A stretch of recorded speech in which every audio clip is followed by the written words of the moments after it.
Hello there, party people. Yes, it is. It is indeed storm time. Storm of Iron time. Something time. Because it's almost 5:30. I am finally home. I'm no longer in the hellscape that is work. I am tired of that hellscape that is work. Death Cult Assassin has a very grumpy tummy today. And why might you have a grumpy tummy? I just had a Oreo cupcake. That's what I had. And it was something. So Relic, Ginger Snaps, General Norman, Death Cult Assassin, how is everybody today? It is fantastic to see you all. I'm here in the wonderful Alaska. No, wait, where did I go? Crap, I'm not in Alaska. We're not going to tip our hand too early at the surprise that we have later. So we're going to head to the Yukon and oops, I'm going to do this. Move to garage. We're going to move to this garage in the Yukon. So Death Cult Assassin. I believe that means you have a parasite. Or, well, a parasite is gestating, incubating inside you. It is a thing that happens. And that whole upset tummy thing, I would imagine, is a thing that happens as well. I only know this from, like, movies and stuff. Not first-hand experience. Ginger Snips has to focus. Oh! Look at you! You're using the lurk thing. And I thought I set up the lurk thing. Oh, there it goes! Dude! My lurk thing works! Check it out! You're the first one to use it! Ha ha! You have a demon from hell in your belly. Yeah. Although, I don't think I have an unlurk thing. So there is that.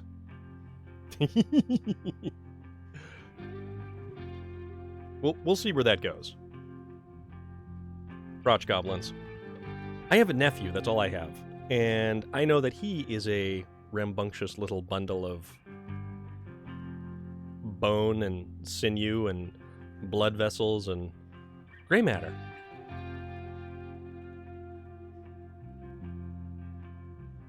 So yeah, that's totally a thing.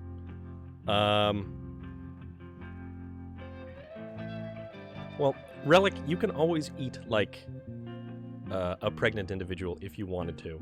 You could have like vanilla ice cream with pickles or something. That's like a weird food craving, right? I don't know how any of that works either. Although I do eat weird foods, and I reheated 2-day-old French fries to have with my Oreo cupcake. That was quite good. Well, those are good. So, today, we are back to Yukon, and I figure I'm going to try to start doing more with the contracts here.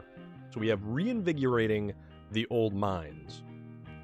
So what that means is I have to get all of these materials, so 10 metal rolls, 4 concrete slabs, 6 containers of fuel, and 10 loads of bricks. Oh, okay, so we have to do that. And then Cabin Zone 2 already has 2 of the cabins in it.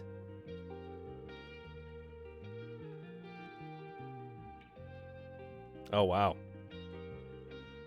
That's certainly some stuff. Now, see,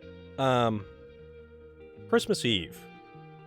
A Christmas Eve birthday is like the biggest, like, bone job for a kid there is. Is that like the, hey, we're gonna celebrate Christmas and your birthday all in the same day? Shredded cream of chicken sandwiches for dinner. That sounds awesome. So yeah, basically, as I was saying, there's going to be a whole hell of a lot of these materials delivered to the gold mine up here, which we found how to get to, and that the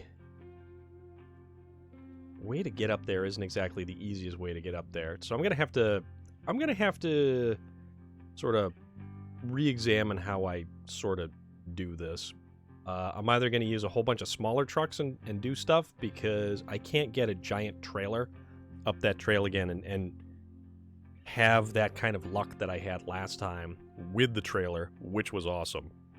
So,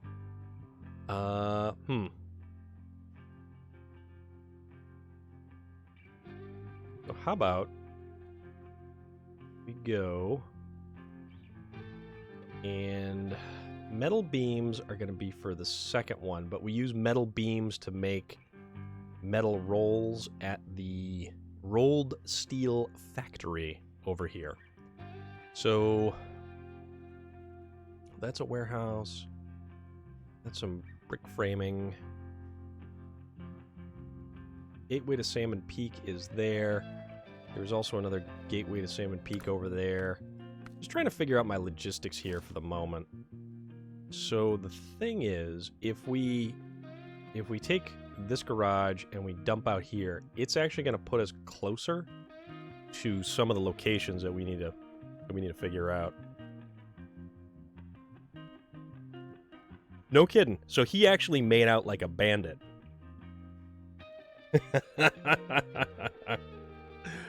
That's funny. I always felt so bad for people who had the unfortunate individuals who decided that they were going to get combination Christmas and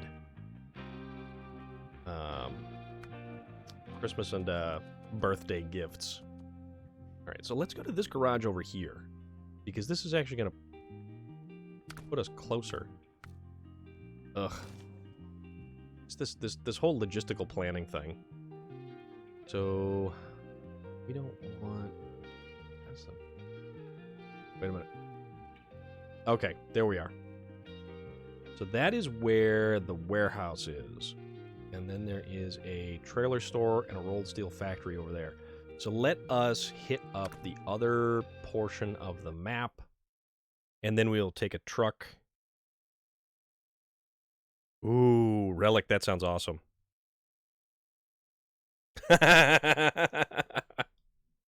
You know what? I think there is no better day to be born on than Halloween, because if you like Halloween even a little bit, it's like, this day is devoted to me and all the wonderful glory Halloween things. Now you just lavish me with candy. And then you wander around the neighborhood and you go, Happy Halloween. They throw candy in your bucket. Oh, by the way, it's my birthday. Oh, happy birthday. Here's more candy.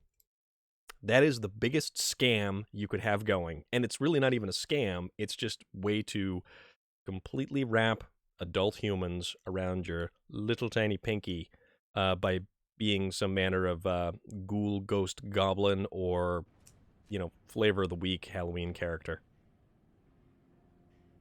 Halloween's the best. Halloween is the absolute best.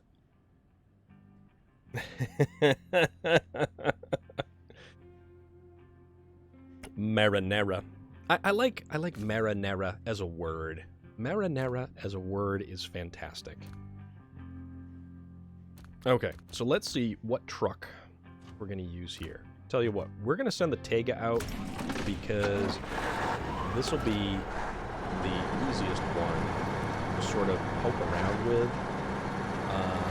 We are somewhat limited by the two cargo we can take. So, I mean, this is going to be a lot of stuff that we're going to have to shuttle around with one truck. I think metal rolls are one cargo slot, but we'll figure that out. We'll totally figure that out.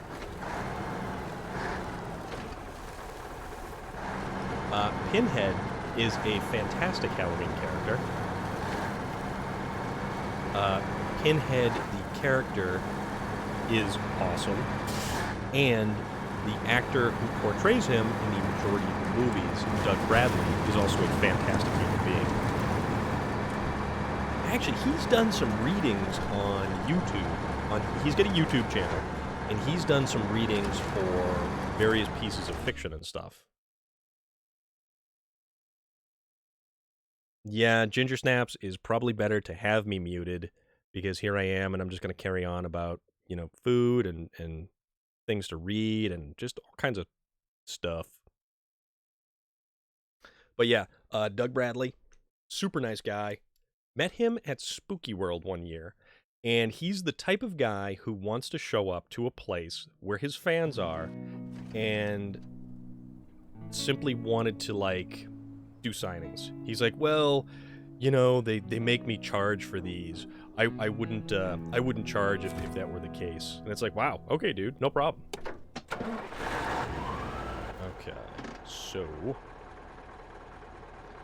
we want to head to, let's see what the warehouse has at the moment, and this whole list of stuff there is just kind of ridiculous.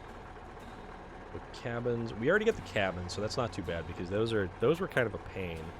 I did those like way early on. That is also, that's a trailer. Yeah, okay, we can leave that there because that's got fuel in it and airplanes in it. We'll make use of that. Mostly, I don't know any of these places. Oh, wait a minute. Isn't there a way to find out? Warehouse. Show me. Warehouse. Oh. Oh. Oh. Okay. Okay. This actually tells me what each of the warehouses has. Alright. I can do this.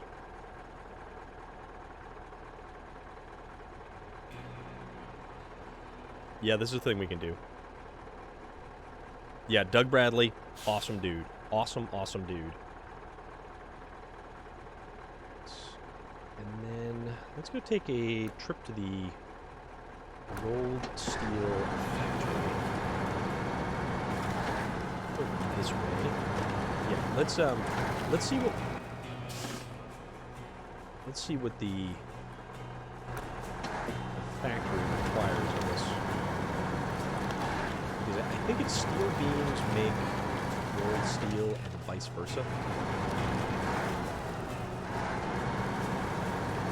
Oh, there was a path there, but I guess we're just going to force ourselves through the trees instead. Also, we can grab a trailer that is up there.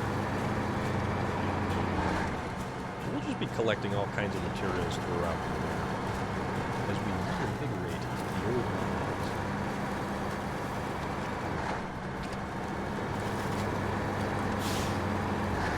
Kind of lamenting that I actually had the cookies. Oh, what was it? No, it was a cookies and cream cupcake. So my insides are not fantastic. We're kind of doing the gurgle. We don't like the gurgle. That's a technical term, actually. The gurgle. When your insides do the gurgle. But how's everybody else doing today? Other than my gurgling insides, how is everybody else doing today? I hope everybody is doing fantastic. I know some of you are still wrapping up work. I know that some of you are just, you're doing your thing.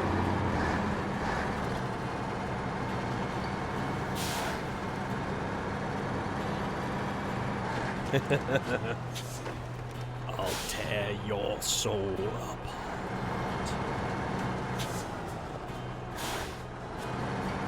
Angels to some, demons to others.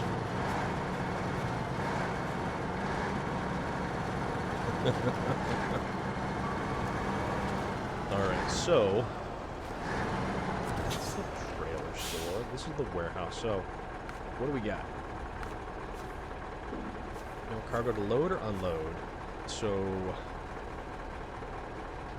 Okay. One metal beam will make... How it works? Okay. One metal beam will make 2 steel rolls. So we would need 5 metal beams. I mean, it seems like a lot when you start thinking about it, and then it's like, you know. Yeah, he did have some of the better lines, and I really, really like the first movie. I missed an opportunity to order an autographed poster from his website because I dragged my feet, and I was like, oh, you know, they'll be available. And it was, I think, from the first movie. And it had all of the principal Cenobites. So, crap. Turning radius and then ice. So you had the Chatterer, Butterball, and then the female Cenobite, played by, what's her name? Lydia Wilde? Something, no, Barbie Wilde. Barbie Wilde. And she actually wrote a book not that long ago. I don't have the book, but she did write a book.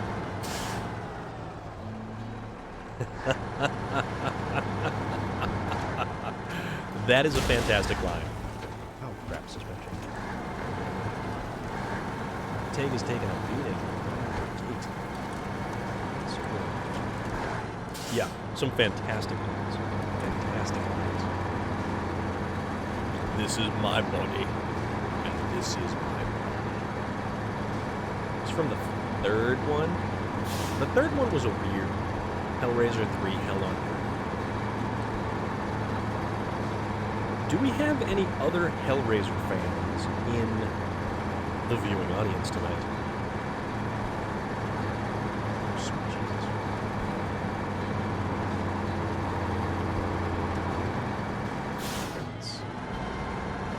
Let's grab some more terra firma over here. Yeah, Hellraiser 3 was weird. Hellraiser 4, where they had the space station, that was really, really weird. However, they got worse as they went along. Like 1 and 2 are fantastic movies. 1 being just incredible. 2 is different, but I feel it's still a friggin' good movie. Cargo management. Do we need concrete blocks? No. We need get two metal rolls that we can transport. And ooh, that's some suspension weight.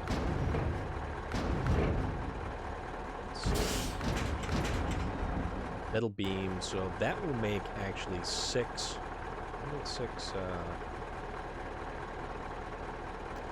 Make 6 metal rolls. Concrete blocks. We have 2. Oh! Okay. Alright. So here's what we can do. We can take the 2 metal rolls, and then we can... No, crap. We're going to need more metal. That's right. We'll do that. And then we'll do the trailer. We'll put the concrete slab.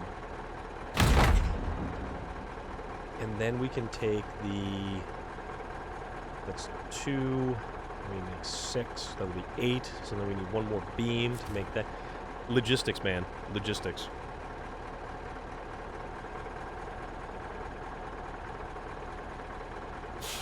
Yeah, Chatterer was actually really, really cool. And it's wild, too, because in the early movies, you don't know anything about these characters. They are simply creatures that exist, and you don't know where they came from. You don't know what their intent or purpose is. You do learn at one point in time, but you really don't know what they're about until they start doing their thing.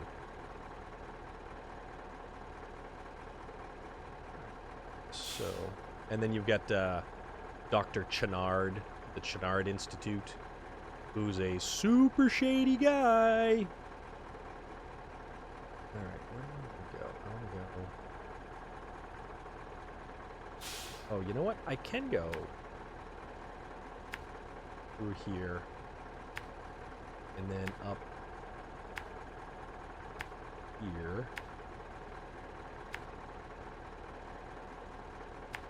And then this way. Yeah, Dr. Chenard was a dirtbag. It's not the hands that call us, but the desire. So let's try that.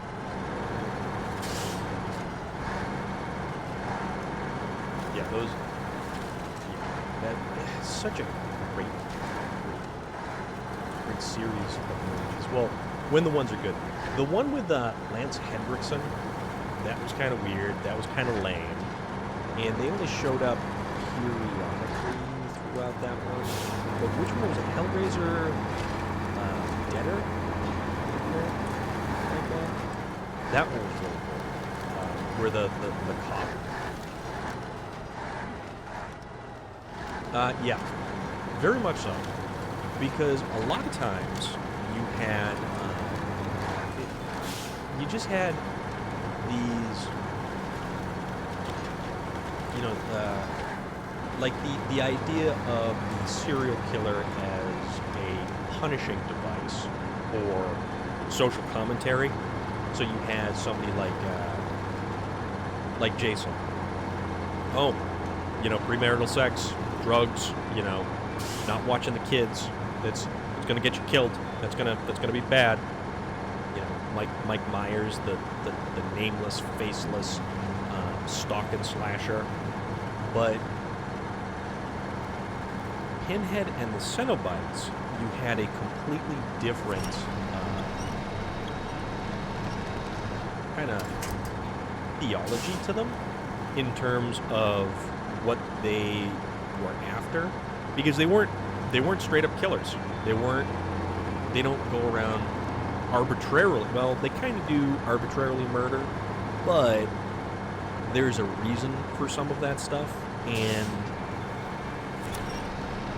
it's you have to open the puzzle box. You have to willfully summon them to our realm of existence. They're in the labyrinth. Their dark god sits above the entire labyrinth. Okay, maybe this was not the right truck for the job. Either that or I should actually put it in like low gear so the tires aren't just spinning.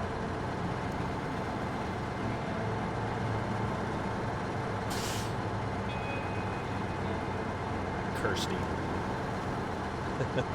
She makes it through 2 of the movies?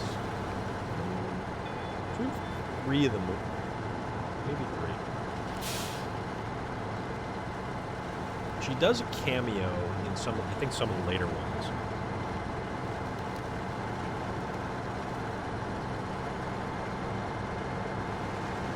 It was always interesting to see the initial creation of a new Cenobite like Dr. Chenard.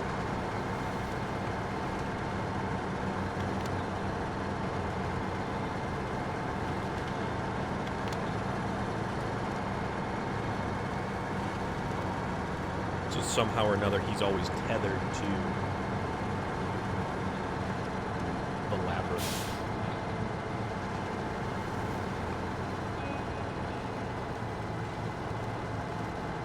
Yeah, this concrete block, this Tega is not digging.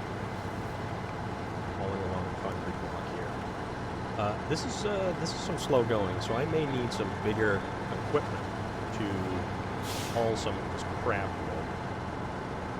Because boy, oh boy, I've got a lot of it. Actually, where the hell am I going to get fuel from? I don't even know where I'm going to.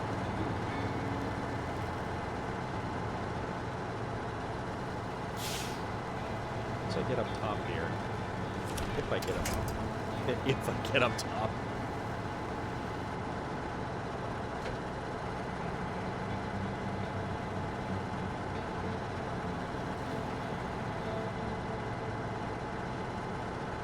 Come on, just crest the hill.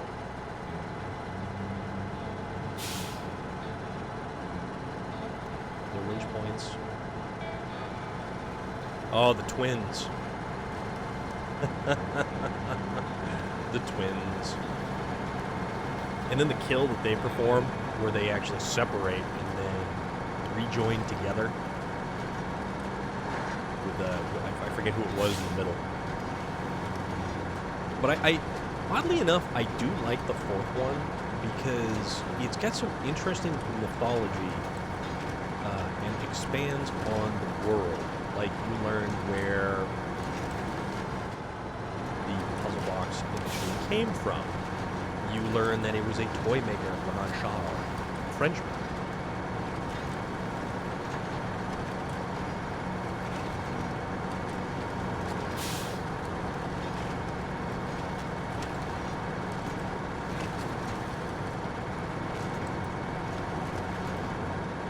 Some pretty awesome stuff.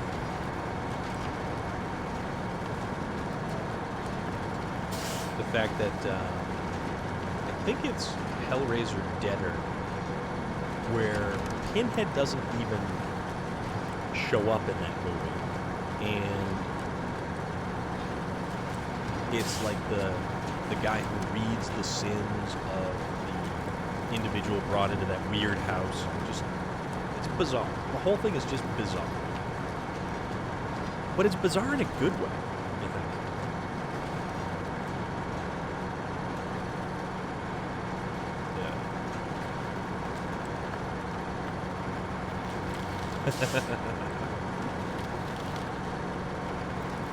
Yeah. Yeah, she was very interesting in that. Absolutely.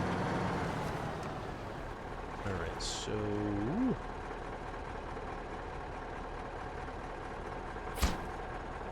load those two. Stop the engine for a second. Let's rescan the map and go to list of things to find. All right, so fuel is at that warehouse.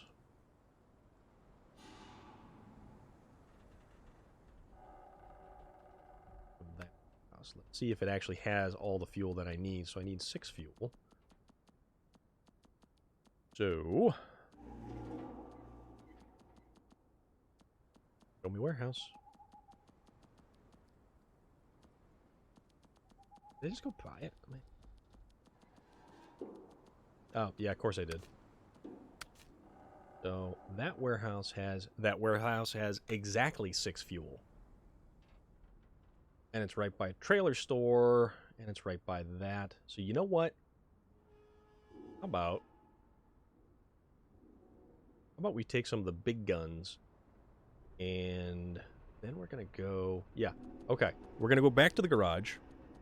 In here, we're going to get one of the big rigs. We're going to get... We need 6 fuel. That's going to haul 4, so we don't want that. We need a heavy truck. Navistar, not so much. How many damn... Hold on a second. 1, 2...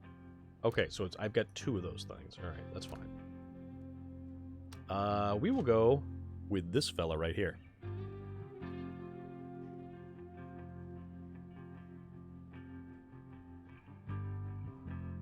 Yeah, that's interesting.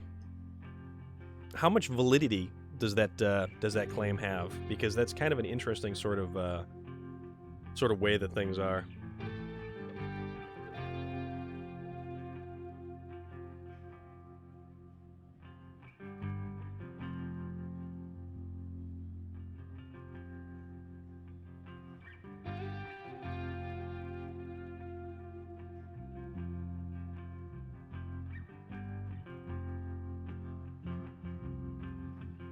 Yeah, that's still wild. That's still totally wild. So, okay. We're going to take this big fella. Actually, and you know what we're also going to do? Because it looks so much better in the daytime, we're gonna make it afternoon. Now we're gonna hit the trailer store, going to hit the warehouse. Oh, and actually we can loop back on through. So how many, we need bricks? We do need bricks, so we'll get 6 fuel. Let's see how many bricks we can get.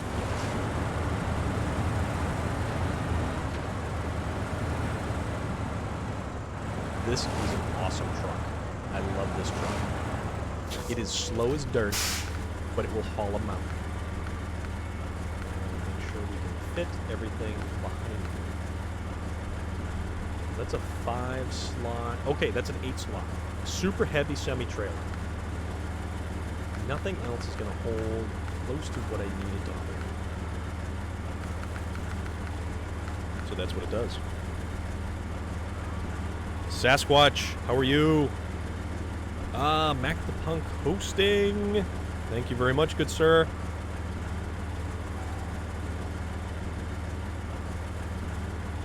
Oh, you know what, Relic? I was just reading... No, I was watching a YouTube video about Andre the Giant. We will come back to that, because that loops back into more wrestling stuff. But, Death Cult Assassin. Horror is a fantastic expression of what people don't typically see on a regular basis. Mac the Punk, it goes pretty okay at the moment. I am no longer at work. I am no longer having to deal with things at work. We are discussing horror movies, and we are slowly going to segue back to wrestling because it's pretty awesome. Alright, so we're gonna... Yeah, we're gonna try to go... I guess we'll try to go this way. This is gonna be... Oh boy. Yeah, this is gonna be interesting. So we'll, because I don't think I can get through there. The pumping station, I don't think I can get through there either, but I'll check it out if I go by. So it winds up there. Huh, okay. Yeah, okay, so we'll start out with this big, giant Russian monstrosity of a... This is basically like the equivalent of a vehicle that you would want in an apocalypse.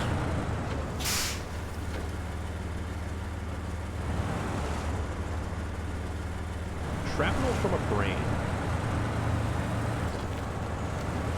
That's wild. That is wild.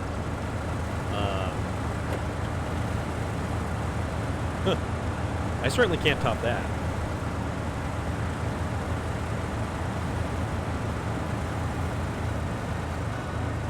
I mean, not that I really want to top that. That's not exactly what I signed up for. But you don't really do too much of that while selling auto parts.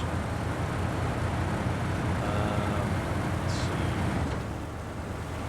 But, you know, life happens, I guess. So... We have an 8-slot trailer.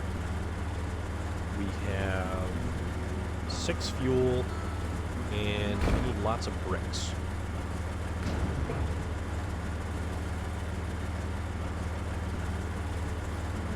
Oh, what the hell happened? Oh, don't even tell me you put it on the... God damn it.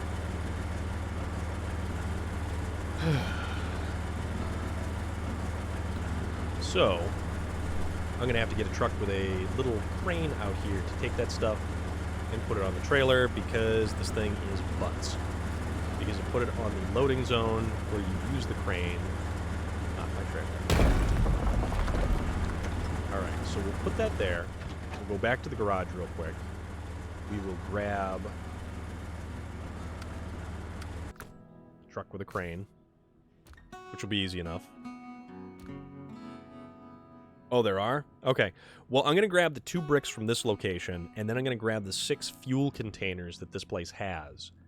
And then I will... Then I'll head on over. But, okay. So, slowly segueing wrestling away from the gruesome details of real-life horror and leaving behind the fake horror of horror movies and novels. Actually, before we do that, Hellraiser, which was based on the novella Hellbound Heart by Barker. So, don't forget that. Andre the Giant, that guy, there is an episode of Joe Rogan's podcast, and they have Jake the Snake Roberts on Joe Rogan's podcast, and that guy is a very interesting interview, and he actually talks quite a bit about Andre the Giant, and it's actually a really, really, really great interview. Hello. Stendo. Pick up that one. Pick it up. Turn around. Hopefully I can get this thing fun up over. Oh yeah, awesome. Or not. You know what? I hate it when trucks don't cooperate. Oh. There we go. Sweet. Mac, I hope everything is fantastic this evening. Yes, Princess Bride. Andre the Giant was in Princess Bride as well.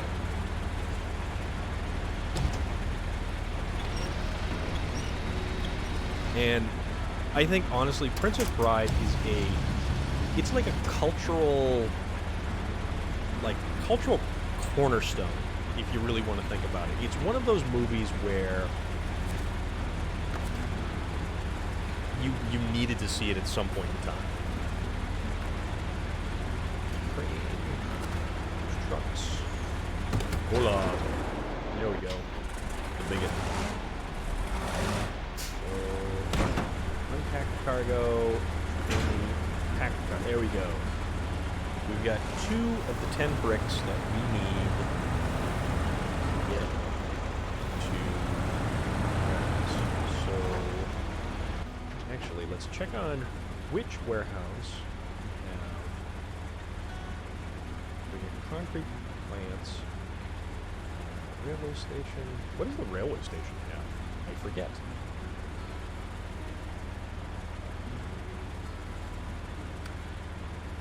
Railway station has cargo containers, concrete blocks, that also has fuel, concrete slabs, metal rolls. Oh, it's got metal rolls. Okay. There's also a trailer store there. So it looks like I need to get a truck out there as well. Cabin construction. There's that warehouse. What is that? That warehouse has a finite amount of... Yeah, that's got a finite amount of stuff. The little building. Uh-oh. Let's see. I can only imagine, Relic. So, Sasquatch, are you saying it's in flooded foothills, or is it in Salmon Stream, something? Big Salmon Peak?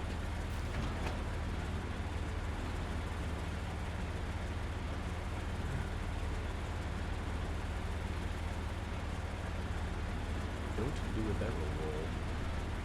Cabin zone, gold mine. Big Salmon Peak. Near the garage, okay. In the flooded foothills. Oh, you mean this one right here?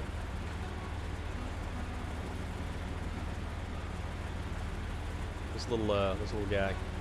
Oh, there's metal beams right there, too. I should also get those. I can get all this stuff. It's, Yep, okay. Alright, cool.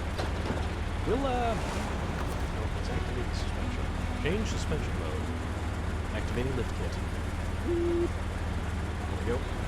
Personally, I don't think it raises the truck up high enough, but it does make a substantial difference when you're trying to go across all kinds of garbage with a monstrous trailer. So we were going to get... Also, I appreciate the fact that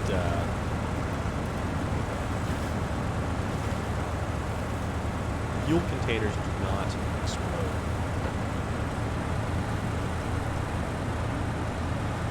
Because that would be hard.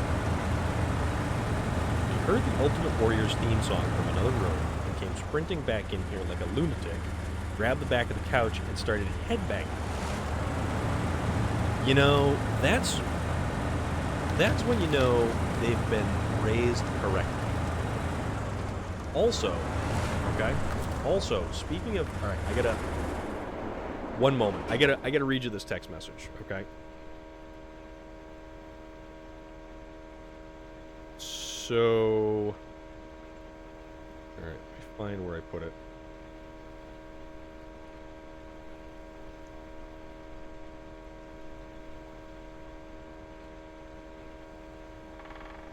A message from my brother, and I like to think that I had a hand in focusing the attention of my nephew towards cars and being interested in cars. Car shows, Hot Wheels, Matchbox cars, the Bumblebee Camaro, all of that stuff. So my brother sent me a message because he was, you know, talking about stuff earlier today, and we carry on consistently all the time. So he says it was about 1 o'clock this afternoon.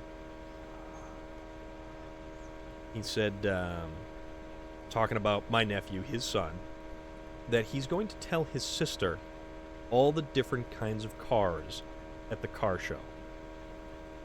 So this is a little 4-year-old who is already thinking ahead to when his little sister is born, that when they go to car shows together, he's going to tell her all of the cars, all what the cars are.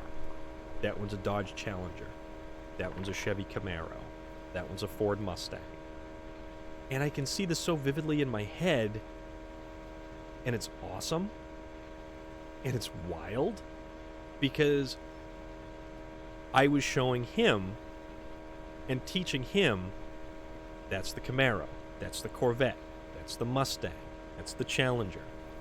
And he knew what they were, and he was able to go Volkswagen, Mini Cooper, Corvette, and it was a blast.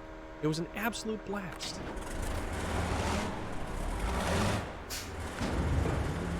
Oh, metal bolts. Let's do...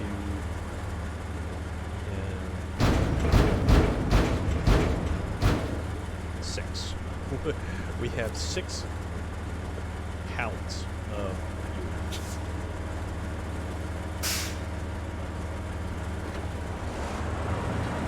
Make this work. Yeah, the kids get some personality to it, which is awesome. Let's try the headlights too. Like, I know my brother does a pretty damn good job of raising him and, like, you know, trying to do all the right stuff. But I also like to think that I do like the fun stuff.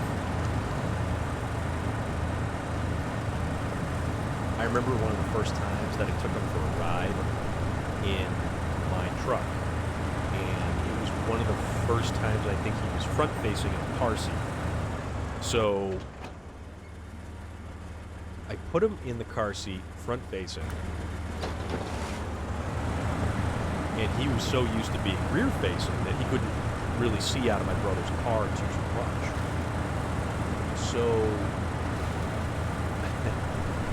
we were driving along, and he started seeing the cars in the driveways all over the place. He says, "That's a truck. That's a car. That's a truck." We're calling out, you know, what everything is. And it was just like, this is fun. This is really fun.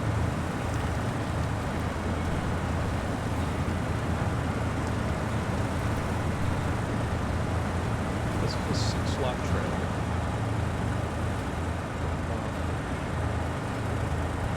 This is an 8-slot trailer.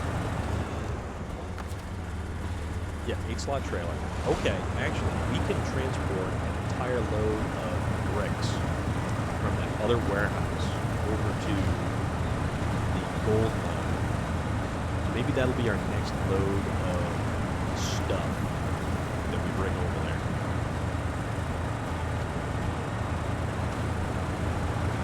I mean, I know that this game has a kind of a slow pace to it, and we are stuck on something. But you know what? It gives us an opportunity to have some wonderful conversation as we're driving giant trucks loaded up with palletfuls of stuff.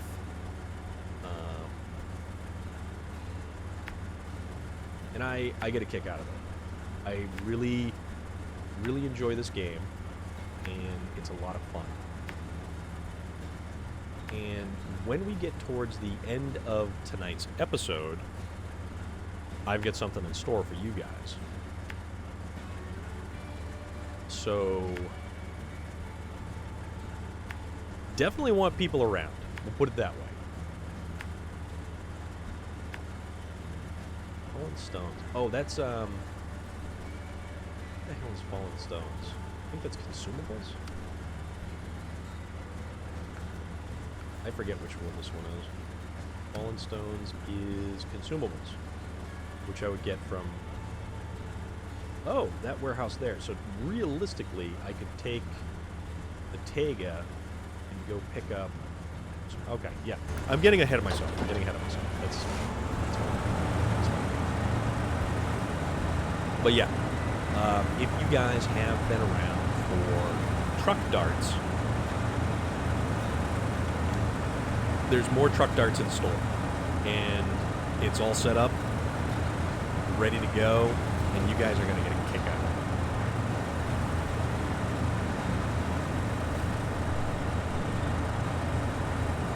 it. Now, I can't do truck darts with vehicles like the Kolob because it's just a giant lumbering behemoth, and it's meant for dragging around huge shipments like this.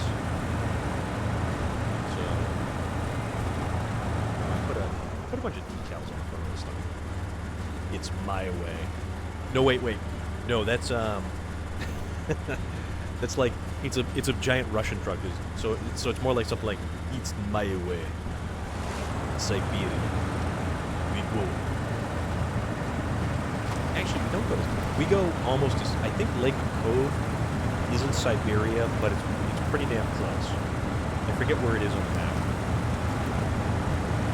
So yeah, if you guys enjoyed truck darts, you're going to have a really good time in the next series of truck darts. And you know what? It's not going to get old anytime soon. It's damn hilarious. Also, I really don't care if I had a hand in the construction of this particular bridge right here. I don't feel that it is safe to transport this giant load of cargo across on wooden planks and wooden beams. Mildly terrifying.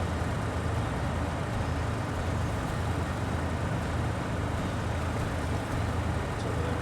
What is over there?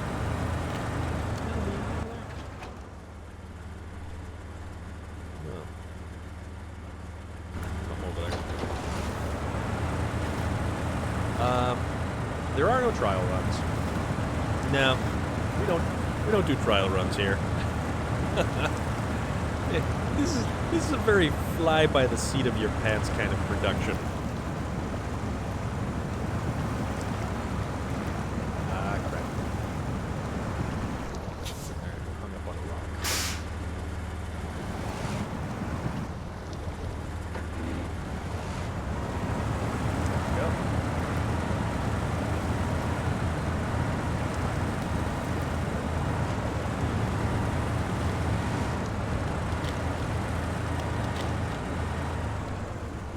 So I'm gonna swing it wider. Does not get hung up on the rocks again. Collab.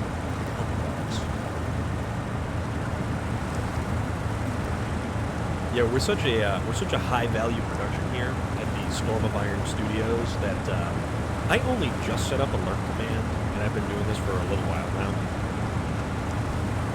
So yeah, we actually do have a lurk command, believe it or not, and also believe it or not, we've got this little thing here too that I can go and do that. We've got a couple things available there. I am going to try looking into maybe, I don't know if I'm going to keep using that particular store or if I'm going to try, like I was told that Teespring, Ginger Snaps actually helped me out looking at a lot of stuff that Teespring offers, and I didn't realize that they actually offered as much stuff. Norman, do you like those stickers? I believe the smaller one is supposed to be somewhere in the neighborhood of like 3 inches, and the large one is 5 inches. So, Ginger Snaps, we were discussing merchandise stores and how possibly we can change things up from this merchandise platform to something else. But we're gonna see how things go. But yeah, so I have some good news, bad news about the coffee mug. So, of all people to order something, my mother was the first one to put an order in on the merchandise store. I was happy, and I was like, hey, check this out, look what I did. So I sent her the link.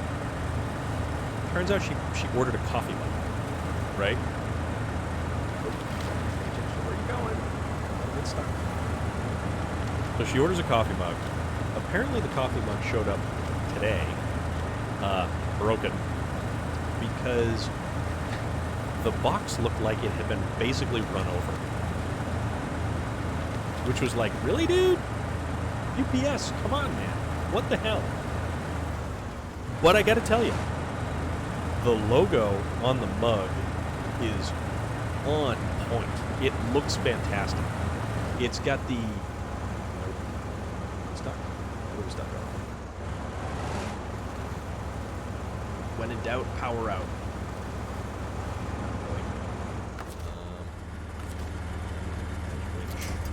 Here. There. Oh yeah. Let's see what that's. So the logo on the mug, it looks like a stenciled,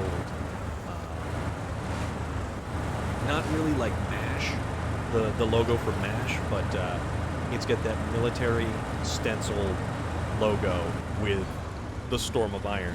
And dude, it looks awesome. It actually, I am both thrilled at the outcome of how this mug looked and saddened by the fact that it had showed up broken for her. Because I was looking at it earlier and it was like, damn cool mug. And it's a 15-ounce mug, so the thing's actually got some girth to it.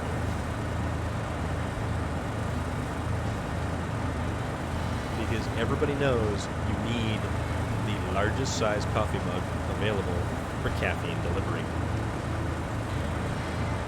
Everybody needs some caffeine. And I am a fan of the Death Wish coffee, both in the Valhalla Java and the regular Death Wish.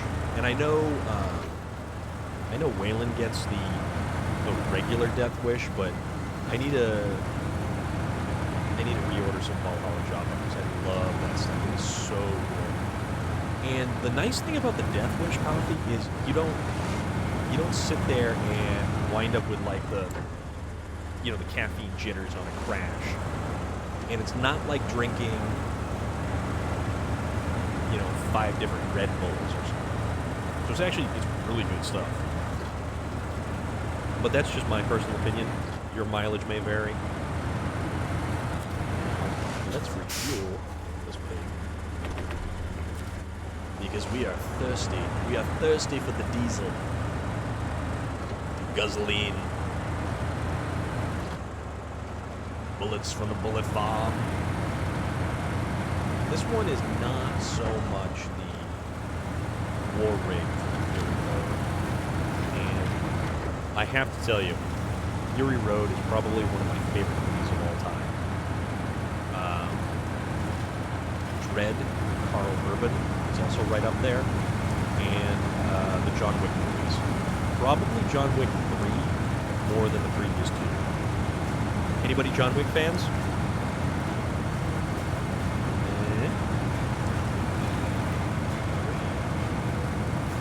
Good evening, Mr. Wick. Ah, crap, what's his name? He runs the front counter at the hotel. He's in Fringe, and he also voices Zavala on Destiny.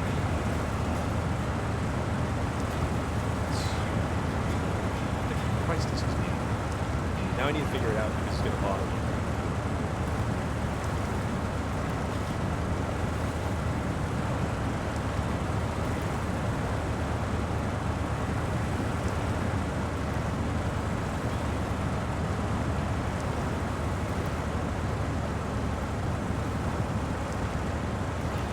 I need to get like a rubber band and put it on the throttle trigger and just keep going that way.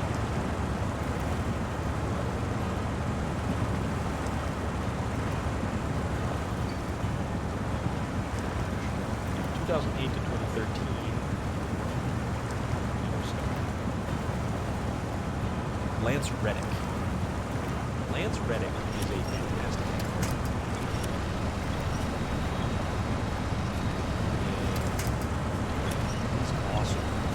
John Wick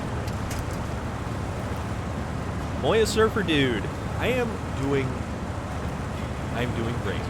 And with you spending time with us right now, I'm doing much better. Because it's always nice to see you. And I am glad that you're doing this.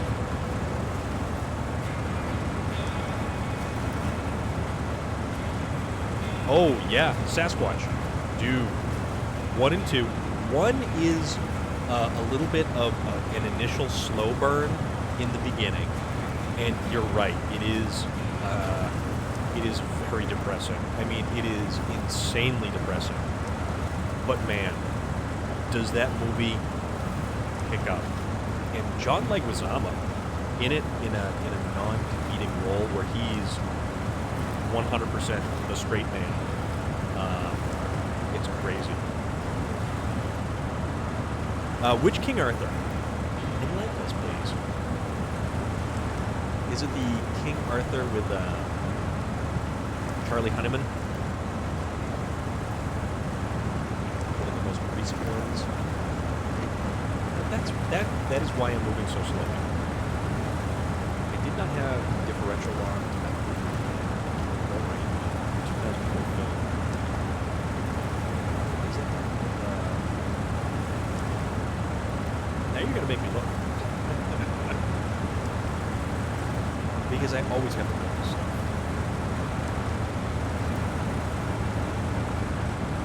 The King Arthur. Oh, Clive Owen. That's right. Clive Owen. Yes. Thank you, Rebel. Thank you very much, actually. That is really much appreciated. I just need like an open IMDb window because I reference it so damn much. Like, if I don't know a movie right off the top of my head, or an actor in a series or movie, then it's like, whoop, right to IMDb. And then that information is there again.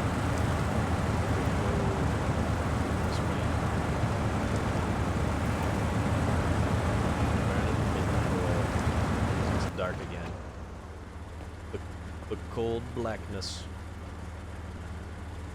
I really wonder if there's another way to get up there as opposed to trying to get up. Oh.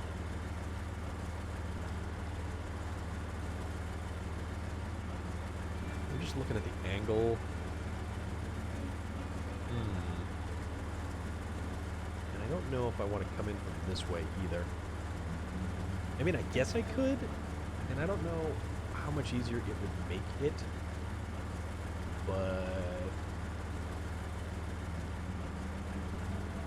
either cut across here, go up this way and around, or yeah, we'll figure it out.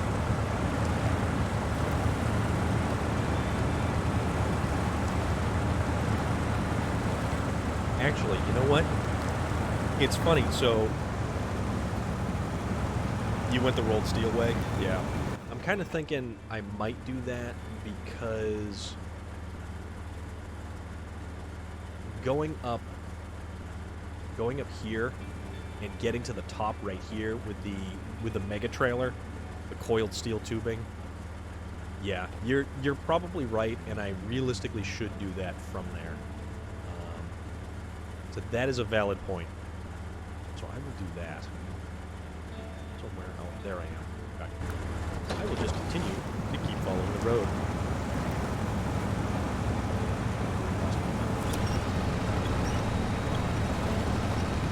That way along. Or not. Oh, there we go. It's amazing how it ends up getting hooked on like the weirdest thing. Yeah, Sasquatch, I think I'm going to do exactly that, because that makes a lot more sense than attempting to make it up that hill. And this trailer is infinitely longer than that other trailer.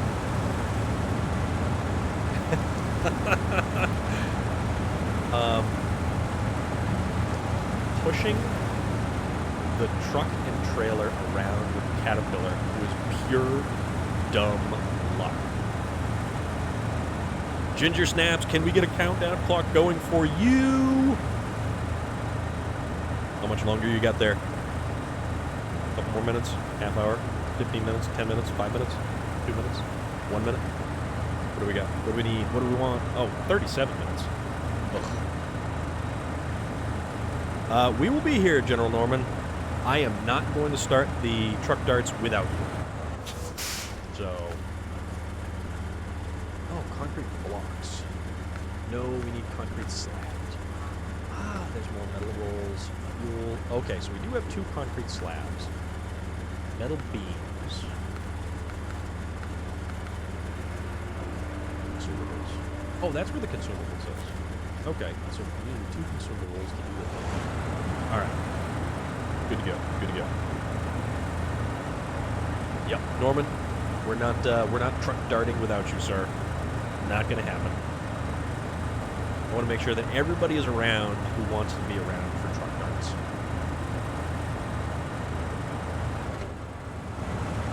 This bad boy in the high gear, even though it's only going to go another 5 kilometers an hour faster. Oh, that's so bad. That's fun though. So much fun. I love this truck. I really do. I know it's slow as dirt, but I love this truck. This is one of like the powerhouses that is really good at moving almost anything. Although what's unique and interesting as well, someone went through and compiled a list of power to weight ratio and made a graph out of it on the Reddit for this game. And it's actually very impressive to see what trucks do better. And a lot of times it's the off-road trucks that have the best power to weight ratio because they have some of the best engines. They may not be the best engine, but they also have significantly lower weight values than, say, the Dairy Long 4520 or any of the Kolobs or really any of that stuff.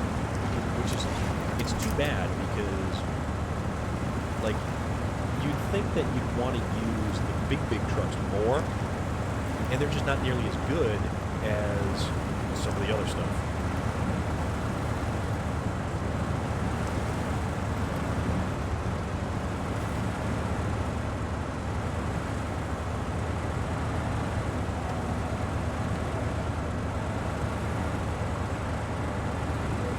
And don't worry, that's just my Pepsi. Which I believe someone had called me a heathen for drinking Pepsi and not... Is it? I'll tell you what, let me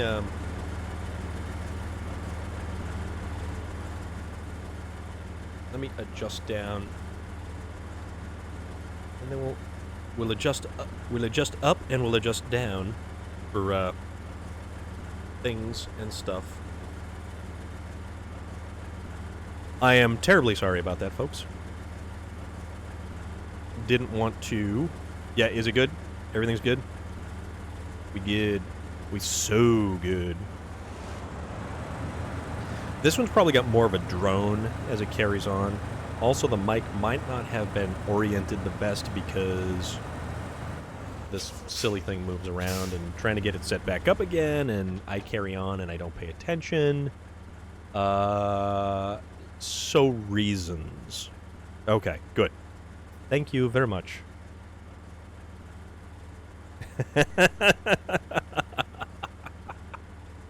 You know...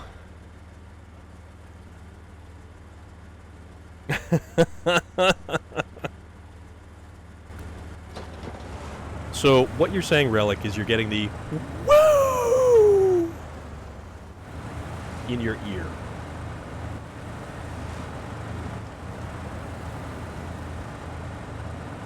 But thank you for giving me the heads up, because I wasn't exactly sure. Because I'm the idiot who doesn't run with, like, headset or anything like that, and I'm just kind of sort of doing my thing. Alright, so we will carry on this way, that way, and then we'll get up here and figure out how to get over. What we'll do.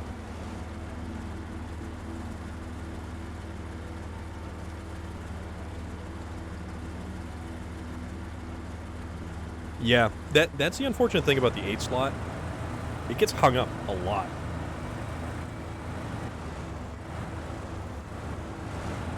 Well, Ginger Snaps, I hope that we can scratch that itch for you right now.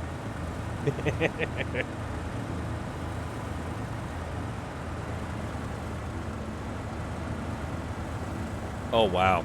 Yeah. Ric Flair and Sting. Now... Stupid question. What year was it that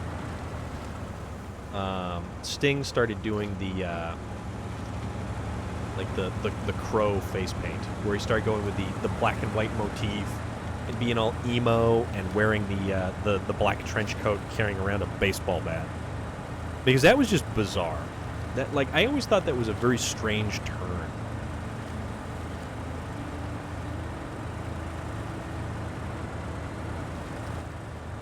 So, oh, Barmy Blue, thank you very much for the follow. Super appreciate that. That is awesome of you to do. We're here playing some SnowRunner, and we are taking a load of cargo to the gold mine. Yeah, that's what it does show. That's true. Oh, Relic. Keeping tabs, are you, good sir? Yeah, because I can probably just cut through right there. So we'll make it. Make a thing of it. Yeah, 8 hours for training is an incredibly long time to be... You know, I was going to say 8 hours is an incredibly long time to be parked in front of a computer, but I shouldn't talk because I do work things in front of a computer all day. Norman, good to have you back. Always a pleasure to have you back.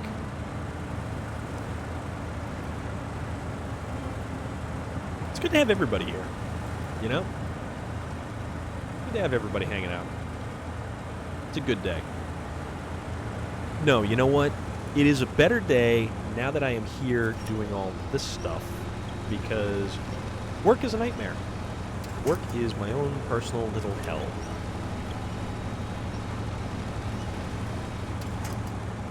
I am glad that I can provide some amusement for any folks still stuck at work or any folks who just need a little bit of a distraction from anything that they have going on. Also, I am hung up.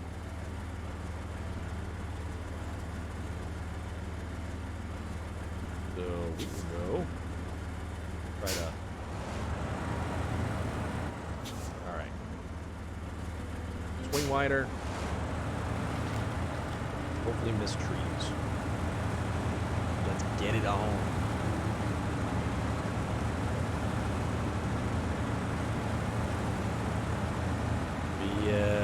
Okay, we did it. All right.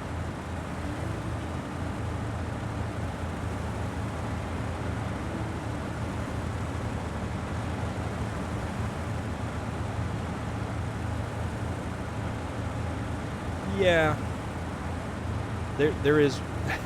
things happen. Sasquatch, what do you do for work if we can ask? And you don't have to answer if you don't want to.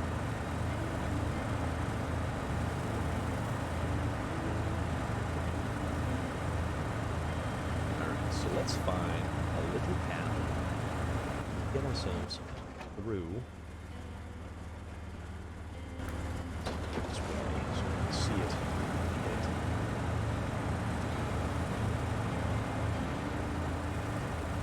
I am so glad to not be at work right now. Like, work the past couple of days has been excruciatingly stressful.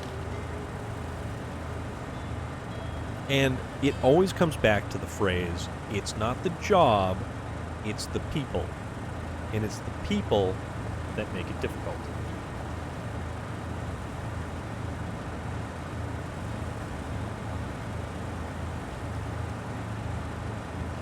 Ah, I gotcha.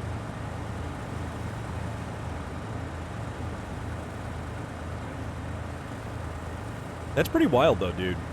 That's actually very wild.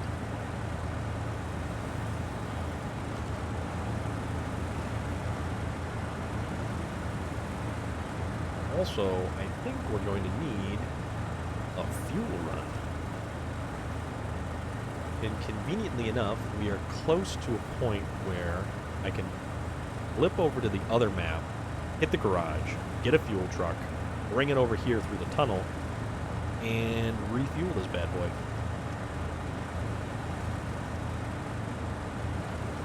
boy. Ginger Snaps, I still think you did fantastic on the painting stream. I am still super bummed that that silly voice technicality issue was occurring, and that just means we got to do that whole thing all over again. So rewind the tape, and we will do it all over again. Okay?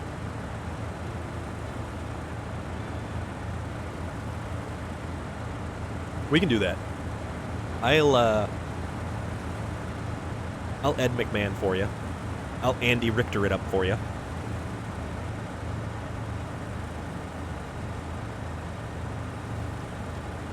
You know, and what you guys are talking about right now, turning a passion into something that, you know, you need to figure out how to monetize, how to incentivize, how to, you know, to charge money for doing a thing. And I've done the same thing with, like, photography stuff as well. You never know what to charge, and there's no real guideline. Sorry, grab my phone. There's no real guideline that says,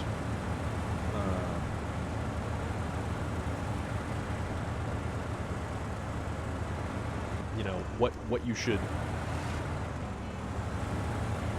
charge, or, you know, what a rate or a fee should be when you're doing stuff like that.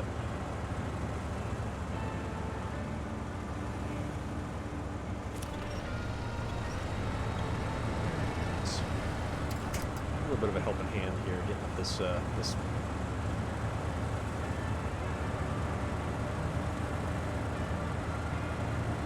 thing.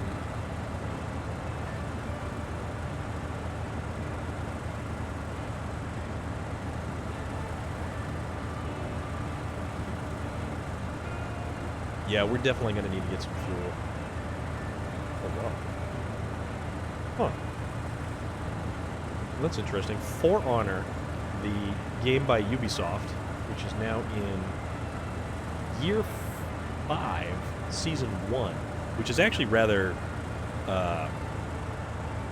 that's rather amazing, to be perfectly honest. That was a game that was an incredible concept at start,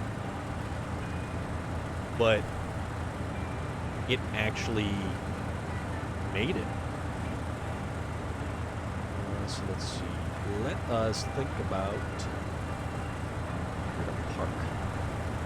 Yeah, I need to get in a position that's out of the way. So I think this is the little path. Yeah, this is the path that we're going to want to take. And we want to park so that we're not blocking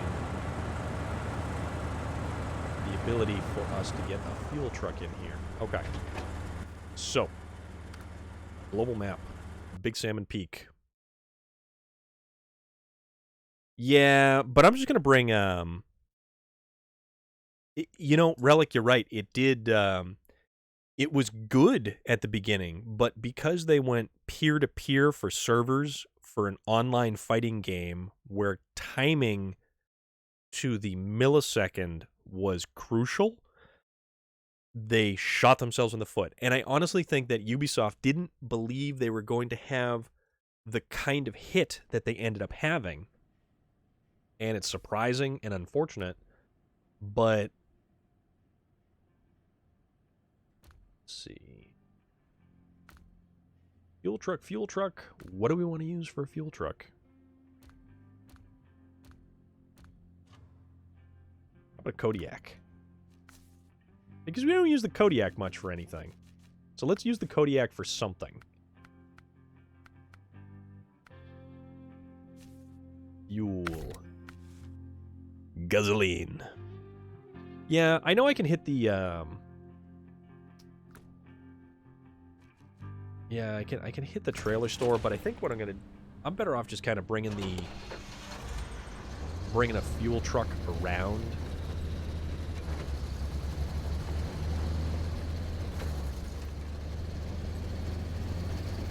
But we'll see how this thing does. And I haven't really ever used the Kodiak that much.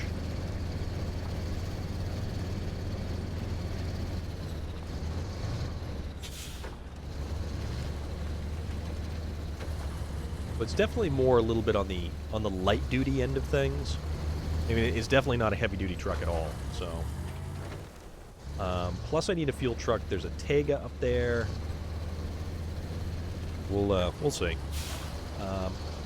Relic, For Honor, what was your go-to faction?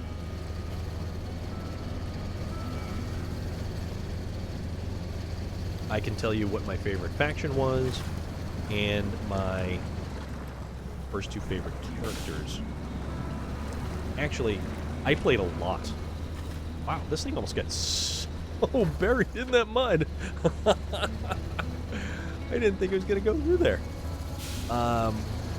I sided, shocker, with the Viking faction, and I played a lot of Warlord because it had the sword and board, and then I had actually done a lot with the Warden. The Warden was a very impressive character right out of the gate. He was very basic, but he was very good at everything he did. I liked that game. It wasn't the prettiest game. It wasn't like it's a great fighting game and a great fighting game platform.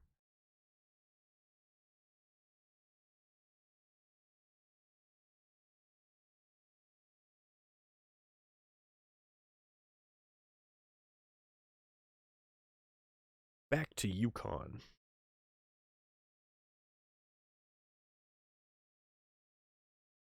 The Yukon. Is it the Yukon or is it just simply Yukon? The Yuk. The flooded foothills. That's a truck I haven't used too much, the new Caterpillar, which is ridiculously gigantic, and it's the only one that can actually haul this trailer that they have in the graphic here.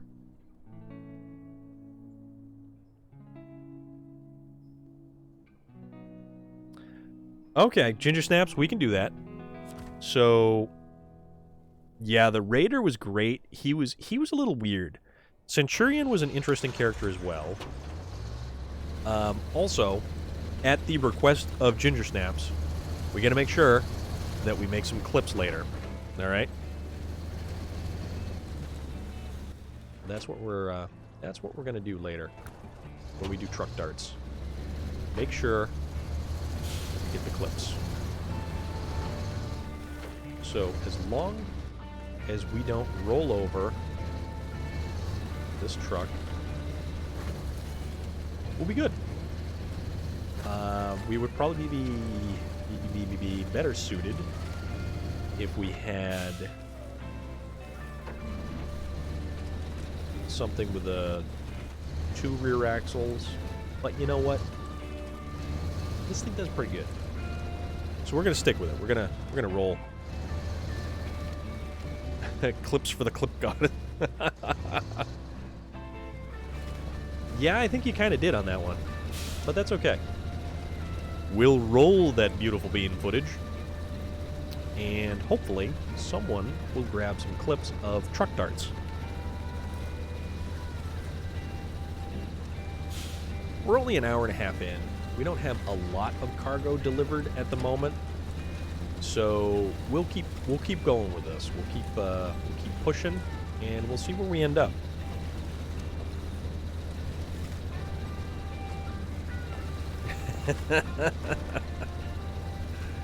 Oh yeah, that's right. This mud. Let's see if we can't make it through this mud without not becoming beached.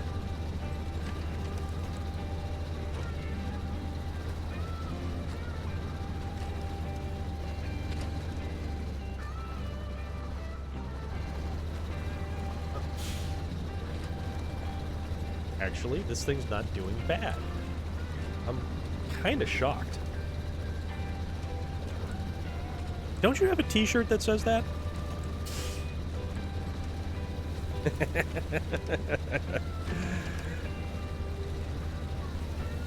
And if you enjoy general tomfoolery, some gaming mixed in, make sure you follow Ginger Snaps.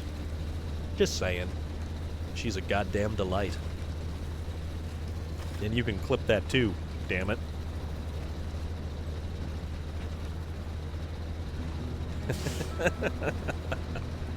Can't stop, won't stop. Can't make me, don't wanna. What?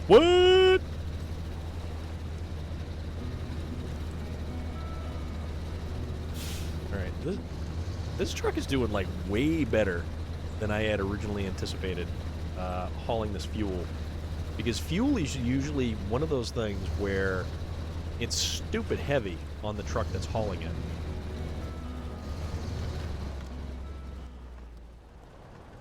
Oh, I know, right? I wouldn't be surprised if it didn't. But it's got a built-in wheelie. So the only thing that ever stopped me from really using the C70 a lot was this rear overhang. So the frame section in the back, this fuel trailer is one of the only things that hangs over so far that it lines up with the back of this truck. And it's got the giant pintle hitch on the back. Most of the other beds and bed attachments only go partway down, so you get 2 frame rails that stick out the end, and it just looks dumb. And, you know, I'm a little bit, you know, form over function with this stuff, as ridiculous as that is. Who would have known? Change trucks to the Kolob. Fire this bad boy right back up again.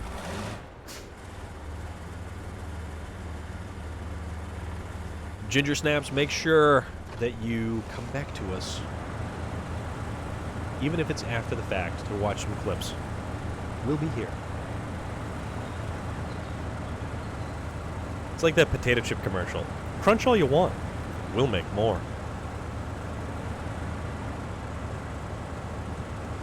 So, let us continue our forward migration. I almost sort of feel like I need like David Attenborough narrating this whole thing. The inevitable march of the Kolar forward through the unforgiving terrain, not stopping towards its eventual goal, where it will be empty and picked clean.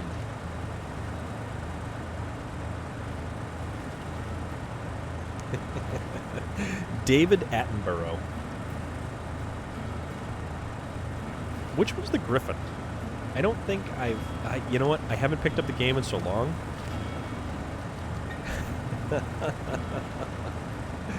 Yeah, Moya Surfer Dude.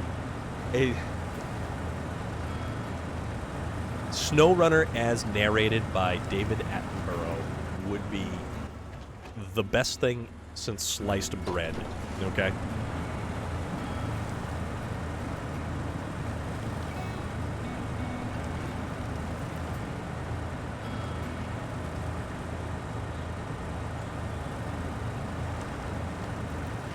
I love this truck. I really do. The fact that it's hauling this much cargo just for funsies, it's like, hell yeah. Stack more. We're good. Keep going. Do it.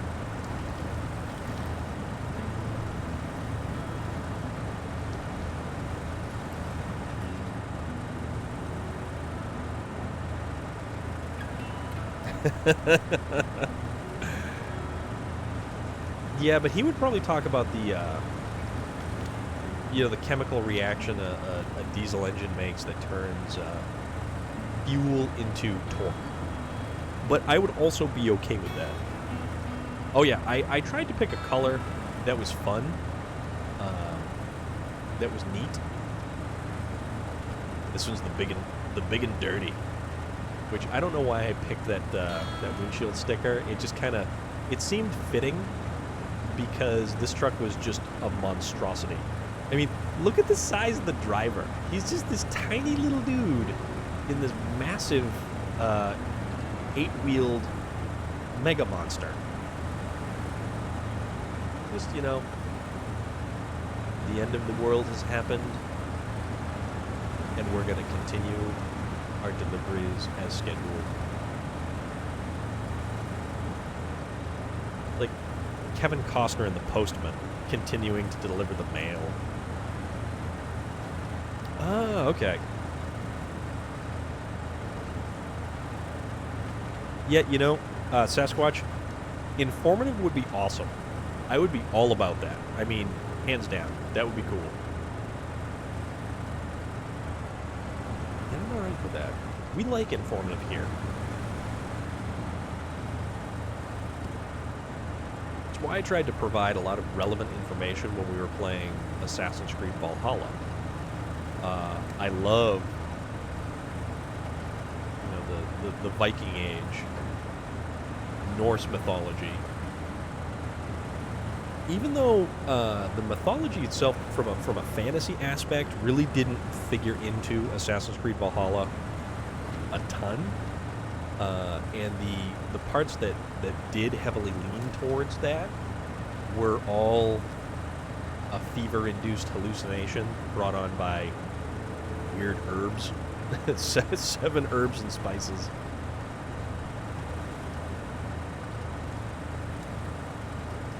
But yeah.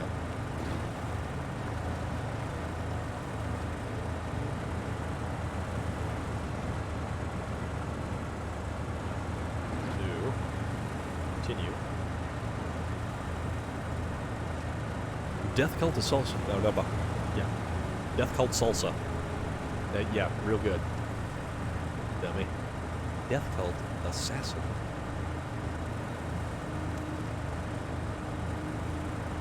Cold Creek Gold Mines. Just figure some, Old West gold panner out by the river. Just kind of like panning for gold. Big old white bushy beard. Hasn't taken a bath in months.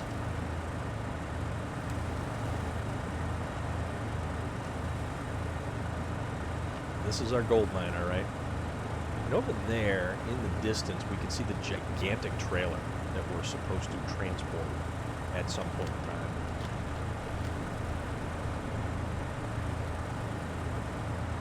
Yeah, Scandinavia. So you had Norway, that particular area, and the Viking invasions of England. Assassin's Creed Valhalla actually takes place in 870 AD. And the Viking Age was not nearly as long of an expanse of time as the... So I will... hold on a second.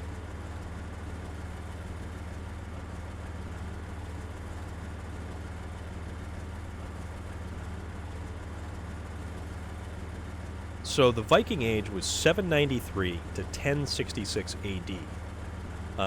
Assassin's Creed Valhalla takes place in 870 AD. So it's kind of like smack dab right in the middle of the Viking Age and the Viking conquests of Europe. And there's actually a lot of maps that you can look at online that show the various invasions and the way that the Vikings traveled across England. And they had actually pushed the English, or the people who were currently inhabiting England, all the way to the western portion.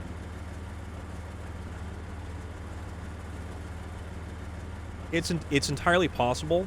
The thing is, though, when you consider, like, when people talk about the Viking Age and things like that, a Viking is a profession, not a race of people. So you'd be looking at the Danes and various other peoples like that.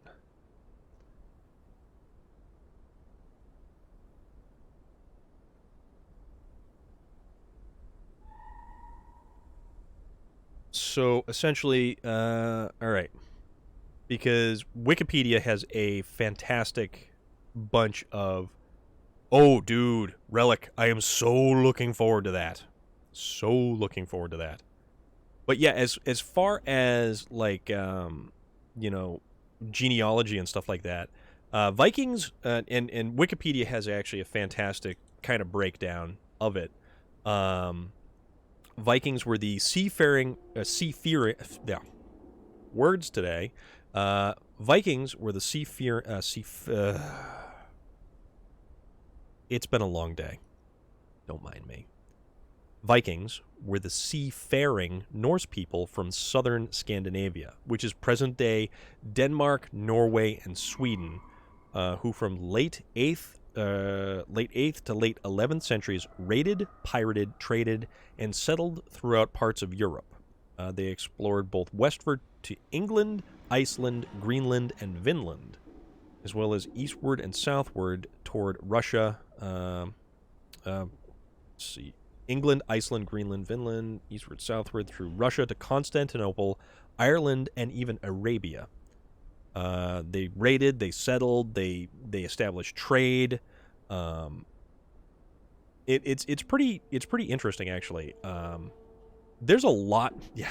See, yeah, Moya Surfer dude. There's a lot of words that aren't working out for me today.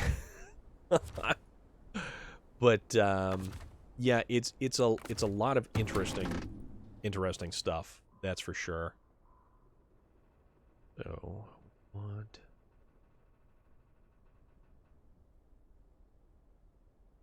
We were gonna go over here and we were gonna fix. We're gonna fix that with some. Well, there's a trailer store right there too. I'm gonna take this truck. I'm gonna turn this truck around. Yeah, there's a lot of information, and there's still a ton of information that, historians and stuff don't know. But we're lucky to be able to still find Viking burial mounds through various places in Europe. There's also the giant standing stones, the giant rune stones that still exist in England, that the various Norse cultures had carved and put up. and that particular group of people went from a polytheistic religion to a monotheistic religion with Christianity. So they had been converted from their Norse pagan beliefs to Christianity. So it's a lot of cool stuff. Yeah, it's wild. It really is. My aunt, and I think I was having this discussion with somebody. Yeah, I was having a discussion the other day with one of the other streamers that we hang out with and follow. His name is A Hostile Puma. Or A Hostile Puma. Fun dude. Very fun dude. And we were going over a lot of genealogy type stuff, and my aunt is actually... Why is this going so slow? My aunt is a genealogist. Like, she actually studied all of this stuff. And I know when my ancestors traveled from Scotland. Yeah, Relic. Puma is a trip. He's a funny dude. So yeah, I know when my ancestors traveled from Scotland. I also know that I have, Norsemen in the bloodline through her research. So it was actually really cool to find out a lot of that stuff. And this wasn't like a 23andMe. This wasn't like a Ancestry.com. This is like one person doing research, looking at birth certificates, and finding out all kinds of wild information. And it's remarkable the amount of research that goes into stuff like this. Also, I have no idea why this truck is going so slowly. Are we dragging like a rock underneath of us or something? This truck is usually a lot better through crap like this.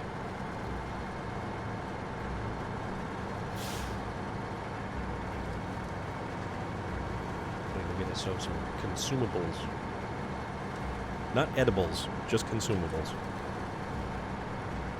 Although it would be funny if they called it that. Like a giant shipping crate of edibles. Then I'm pretty sure Joker would be playing this game. How do I get him, man? Yeah, Puma's a funny dude. Puma's a super funny dude.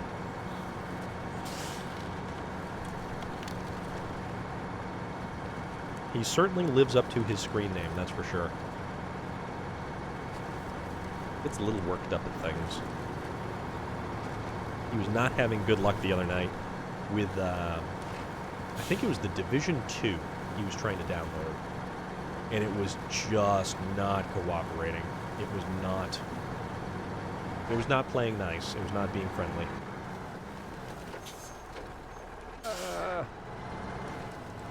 Damn it.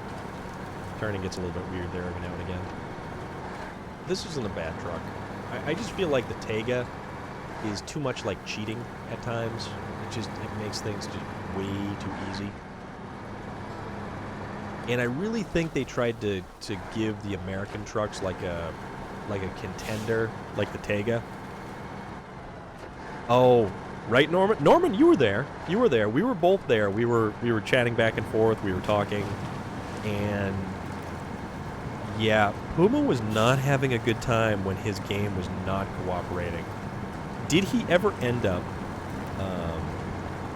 playing anything, or was he still continuously trying to get something to work? And I'm pretty sure he kept on trying to download the Division 2.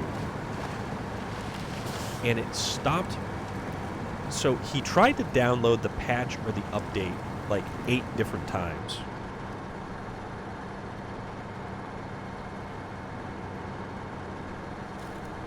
Okay.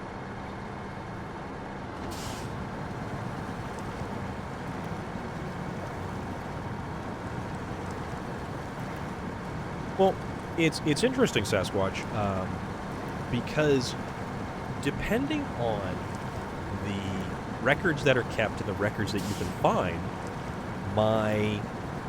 yeah, exactly.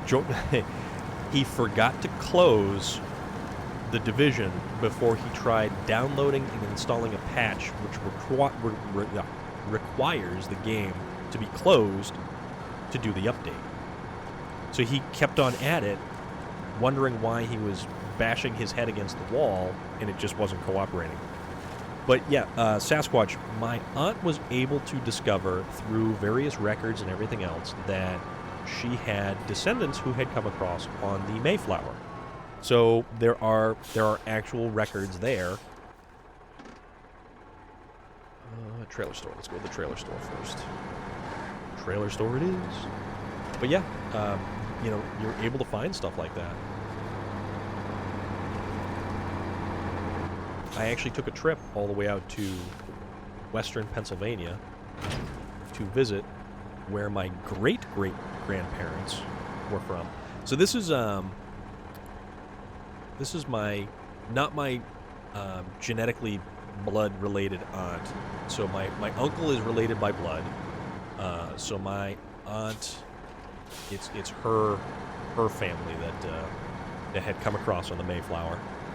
But she's super awesome. She's super awesome, incredibly intelligent, and it's remarkable the avenues you have to take to research to get the information that you need. All right, 2 consumables. Here we go. Various crates of consumables. I really hope they have some jerky and some jelly beans in there.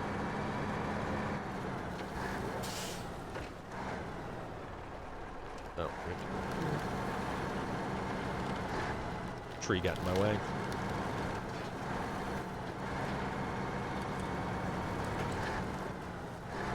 Do not fall over. There we go. All right. Cargo management. Unload. Unload. All right. Thank you. Now you can take trains to this place again. Ken?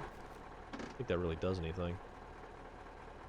So, back to reinvigorating the old mines. Back to tracking.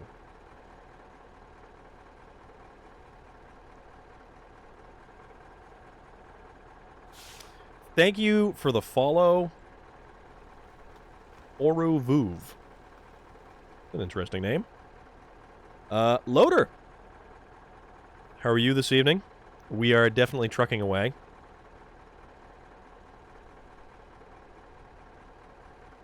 Yeah, see, it's interesting too, Sasquatch. The information available to people, it's just not fully there. So, and it all depends on the records. You know, it all depends on how good the records were. That's a step in the right direction, then. If you are not a zombie, we unfortunately we fortunately do not need to. I'm having a hell of a time with words tonight, people. I'm having a hell of a time with words. They're just not working for me. They are not cooperating, if you will.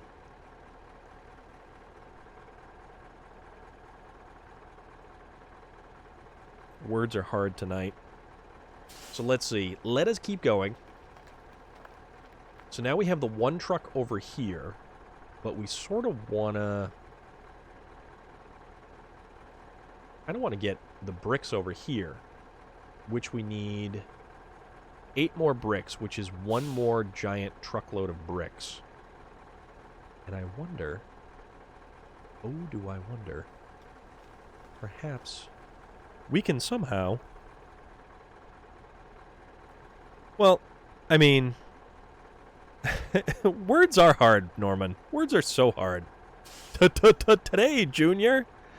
Adam Sandler. Adam Sandler. So good. I'm trying to figure out if we can... Because we can come down here. And that's a thing over there. You know, we might just be able to make this work. Oh, wait a minute. But there's also this right here. Oh. We got this. Oh, we'll totally... Alright. We're totally gonna do some stuff. Yeah, because I'm gonna loop around this way and I'm gonna see what happens. And, we'll see if we can make it, or if we're just going to be bashing our heads against the wall. We'll see what happens. We'll see what happens. Alright. We got plenty of fuel. And apparently we're already stuck on something. There we go. Yeah, so I am looking forward to transporting that giant trailer to wherever it has to go. And I forget which mission it is, but you can only use that other Caterpillar, which does not have all-wheel drive, by the way, so it's only a rear-wheel drive truck. Wheel drive. Oh, you are you? Oops. Don't flip this one over, or flip this one over a fence. $500,000 combine. We don't have any combines in this, so... There's a lot of stuff in that game that you can do. There's so much stuff in that game you can do. And it's amazing. It's actually pretty impressive, to be perfectly honest with you. Which one do we want to go down? Oh, you know what? I know exactly what we'll do. We're going to go across here. We're going to go all the way over to here, and then we're going to go down here, and to here. And then... I mean... Let's see. We obviously can cross there, but I don't know where else we would cross. Possibly somewhere over here?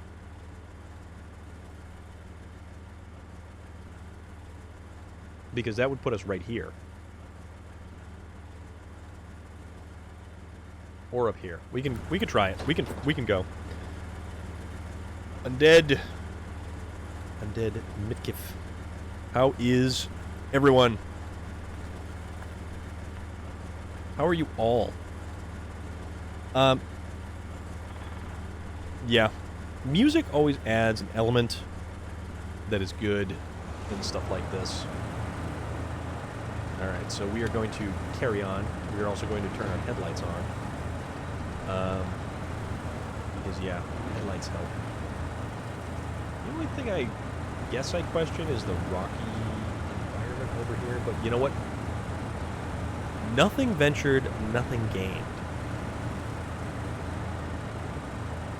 Undead Mitkif 94. How is everything going with you this evening?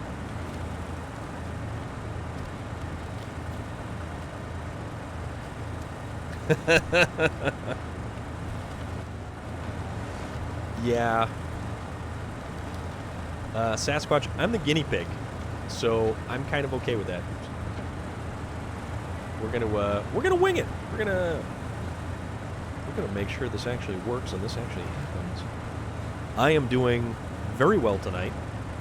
I am playing SnowRunner currently, and we are hauling lots of cargo to reinvigorate the old mines. So we need metal rolls, concrete slabs, bricks, fuel, cabins, all kinds of stuff. Loader, we actually have a lurk function now, believe it or not. So you can exclamation point lurk, and it'll work, because I got, like, you know, fancy. Not that I get fancy. I mean, I'm still a total hack at this stuff, but... oh, wait a minute. What do we have here? What do we have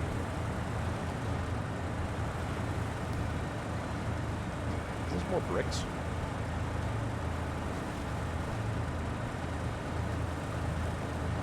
See, there you go. Totally works. This is bricks, actually. But you know what? I'm gonna make this slightly difficult on myself, and I'm gonna go for the full load of bricks from. Oh no! You know what? I should probably. Huh. I can get bricks from there. I can get bricks from here. Good question. Good question indeed. I don't have a second monitor. I've just got my laptop and my my big old TV here playing the game. You know what?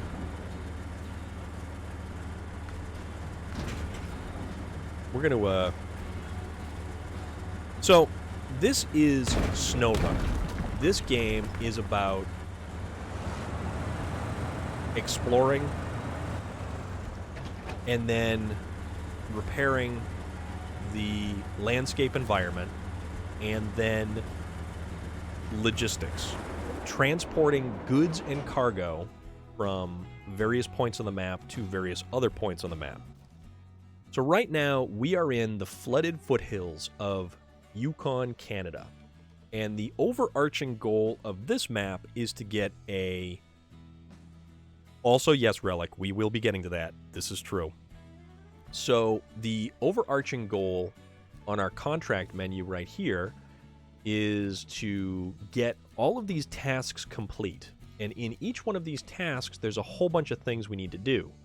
So we need to deliver to the gold mine right here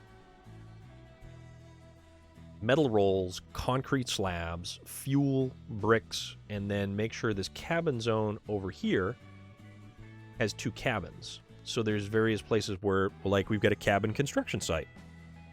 So we actually bring materials to these places, construct the things we need, and then haul them over to the place.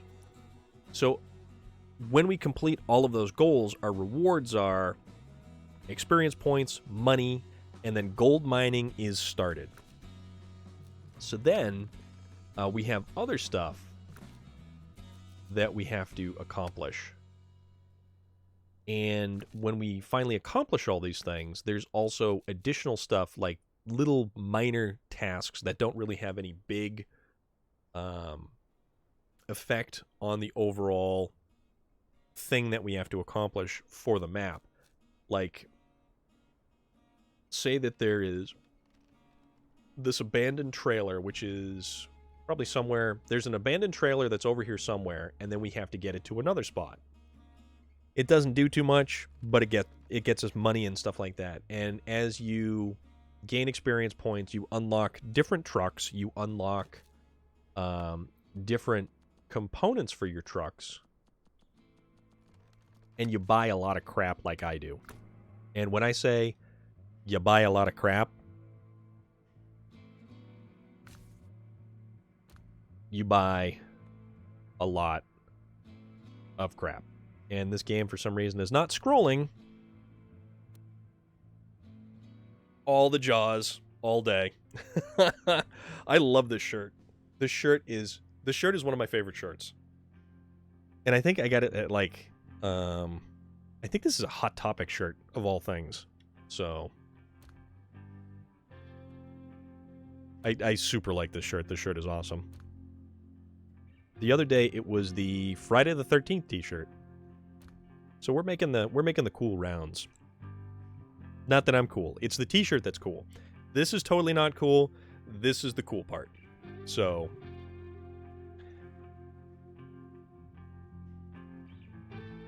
yeah, manure spreader works there, Loader.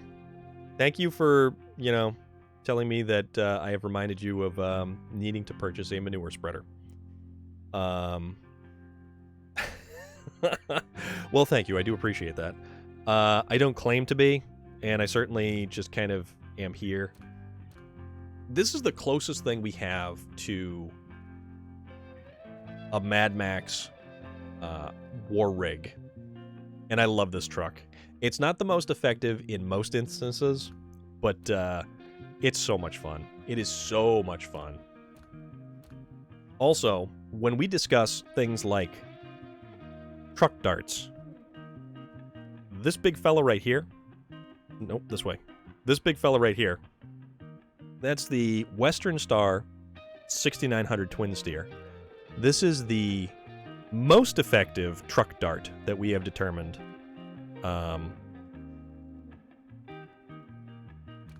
Why, thank you very much. I certainly appreciate that. Yeah, I was hanging out in Puma's channel the other night, and that was a lot of fun. It was me and Norman, and we were watching Puma try to not freak out at his computer, and it was a good time. So yeah, so you get all of these trucks in this game. You either unlock them, find them, fix them, and drag them back to your garage, or any number of things to obtain all of these different vehicles. And a lot of these vehicles are actually based on actual trucks and manufacturers. Like, this is a Ford F-750 of like a 1970s vintage. And it is, you know, it's awesome. It has everything correct that a Ford F-750 interior and exterior would have. So, works out pretty good. Now, we will go back to our Kolob, which is our giant truck. And how do we want to do this? Oh, that's right. We were going down the hill. Okay. So we'll back up a little bit. You know, you're right. You are so right about that. Waylon is a cool dude, and he's successfully managed to get a lot of people who are also great people involved. And it's honestly the reason why I hung around the stream. Like, I had always respected him as a musician and a singer. Oops. Yeah, go down the hill. Don't go so fast down the hill. Let's decrease speed, thank you very much. And this is probably where we're going to get hung up on rocks. I don't know why.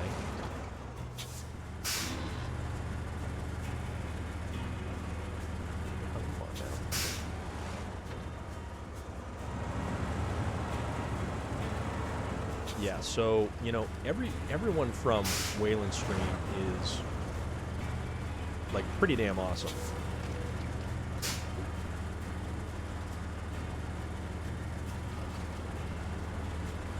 It's kind of funny how that works, right?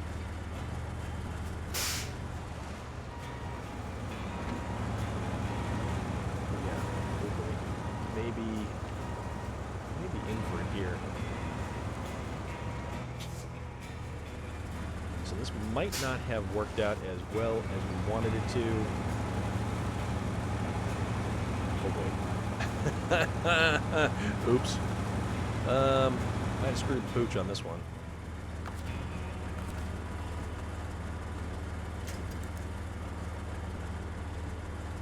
Do we have anything that we can reach off of? Nope. Yeah, so now we're basically like stuck. We're gonna try to get ourselves unstuck.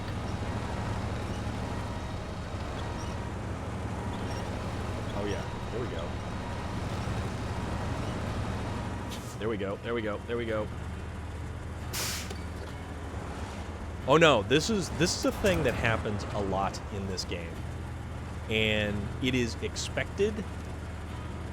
I can roll my truck over, no problem. I can pitch myself at a particular angle that's too much for the cargo on my trailer. I can lose my cargo. All kinds of things happen. But it's fun. It's a lot of fun. And the best part of this game... Okay, so we're here to the right. So the best part of this game is a lot of the exploration that you do. And also...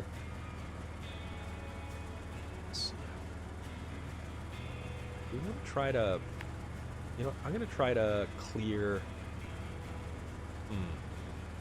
I can go across here, or if I can try to cross here. But, like, when you start, oh god, no, I'm the furthest thing from a pro, it's not even funny. I'm like a hack in all kinds of things, so it becomes quickly apparent.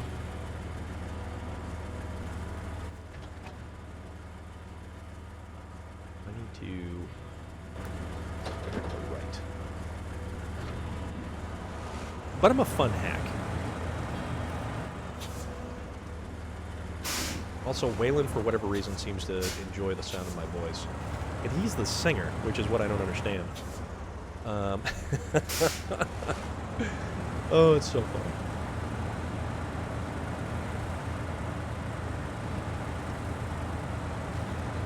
But currently we're playing SnowRunner. And we're playing this game, and it's kind of it's an interim game at the moment because we're taking a break from Assassin's Creed Valhalla, which is the game that we were playing originally, where I was playing, streaming here originally. And I kind of built everything around Assassin's Creed Valhalla. So if you look at the various sound effects that you can do through the sound alerts extension or the channel points that you redeem, there's a lot of fun stuff. And yeah, I built a lot of it around Assassin's Creed Valhalla because I love Norse mythology, Viking lore, things like that. So the game, after over 160 hours of Assassin's Creed Valhalla, we played, and it got to a point where there really wasn't, other than general cleanup of the various missions and things in the game, there wasn't a lot else to do. So I decided that I was going to start looking for something else to play, and we do have that next game to play. It is, we will be playing more bricks. I'll take your bricks. We will be playing Hellblade: Senua's Sacrifice, which is also much more deeply rooted in Norse mythology. So that's going to be something that we'll be playing. But the convenient thing about this game is the Season 3 came out not that long ago. So I've been kind of picking away at this, and it's been fun. It's been a lot of fun, and everybody seems to enjoy watching me either roll over and get stuck, roll over and dump my cargo, or truck darts is what we've also started doing, which is a damn blast. And that's when we take well, see, that's the thing. It's all about fun, and it's all about creating a wonderful community and a branch of another community. There's a lot of people here who have come over from Waylon's stream. There's also a lot of people who have come over here from this wonderful actress, Gigi Edgley. And she, if you are at all familiar with the amazing sci-fi masterpiece that was... Oh yeah, you'll see some truck dart. If you hang around for a little while tonight, you're going to see some truck darts. And, crap, we're stuck. So yeah, Gigi Edgley is from a Henson production, as in Jim Henson production, of Farscape. And if you like sci-fi and you are into anything sci-fi, Farscape was the show. So it looks like we don't have a good angle on this at all. So let's start just yanking ourselves through.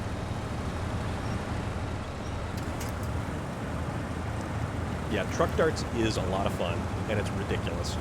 And anyone who's been here for truck darts can tell you truck darts is a blast. Oh, it's a good time. It's such a good time. But no, that's what we do. We're here for fun. We're here for fun. We're here for a wonderful little bit of community. You know, when Waylon's not streaming, I'm streaming. Puma's streaming. You know, whatever happens, it happens. So.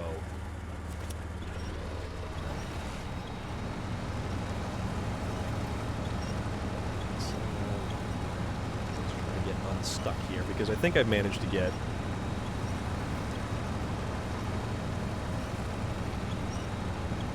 And I'm running low on fuel again.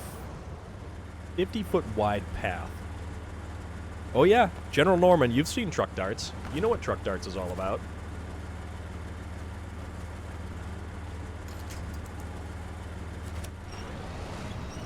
Alright, winch away. See, sometimes this game isn't about... Ah, there we go. See? We used the winch, we dragged ourselves, and we managed to break free of whatever it was kind of holding us back. Yeah, Waylon's got this thing about my voice. He tunes in and hangs out sometimes, and he just, for whatever reason. But there's also... Oh, Rigel is absolutely one of our favorites. Rigel and his attitude. But yeah, well, it's why somebody was doing their taxes with me on in the background. So I'm kind of okay with that.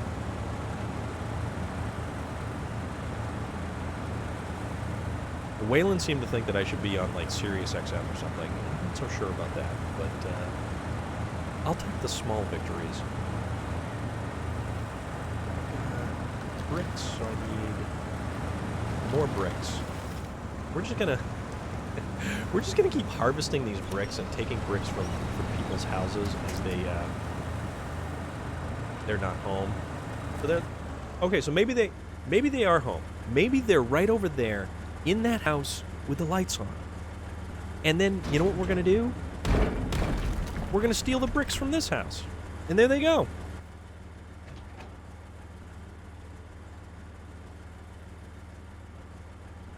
Then, oh crap, that's right. So this is gonna be kind of interesting trying to get through. Ooh, huh.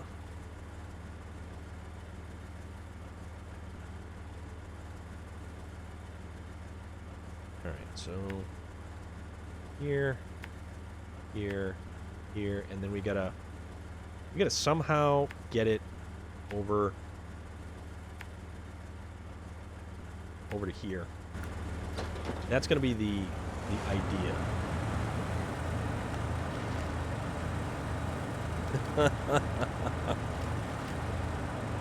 I don't know if I could do radio.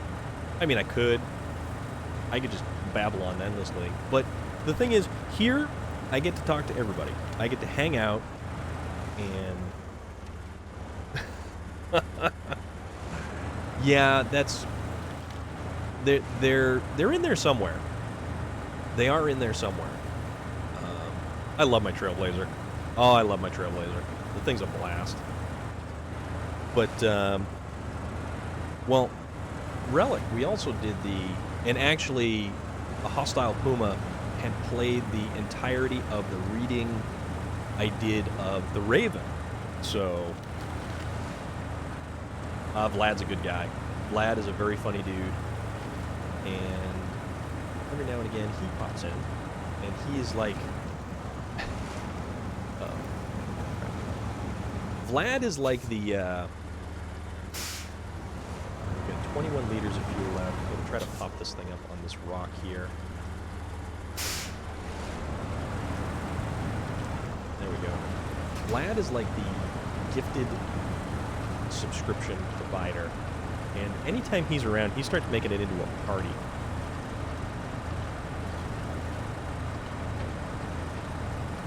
Alright, we actually might make this. This is impressive. We're doing good. And if I can just get this onto the solid land off of the rocks, I can run some fuel over here, pick it up. Really good. Doing really good. This truck is, so far this truck is actually exceeding any expectations I had for it this evening. 10 liters of fuel. Okay. So we're back on solid ground over here, so I can run another truck over because we're going to run out of fuel. So let's hit the parking brake and let's head back to the garage, grab another truck, run it over here and get some fuel. Back to the garage we go. Yeah, we had a really good time when we did a reading of The Raven. And it's funny, too, because it was during Assassin's Creed Valhalla, and I forget how we got on the subject, but I broke out my copy of Complete Tales and Poems by Edgar Allan Poe, and I read The Raven, and it was a lot of fun. Let's see. What do we want to use to get over there to refuel?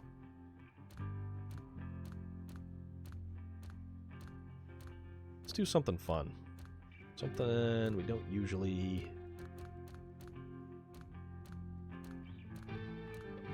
We need to put a fuel carrier. How about the GMC? We don't really use the GMC too much. Let's put a maintenance frame. Maintenance frame makes it A-. What about a fuel tank? That makes it A. We'll do a fuel tank. We'll do a fuel tank on the GMC. And yeah, there was a couple more, actually. That's true. That's true.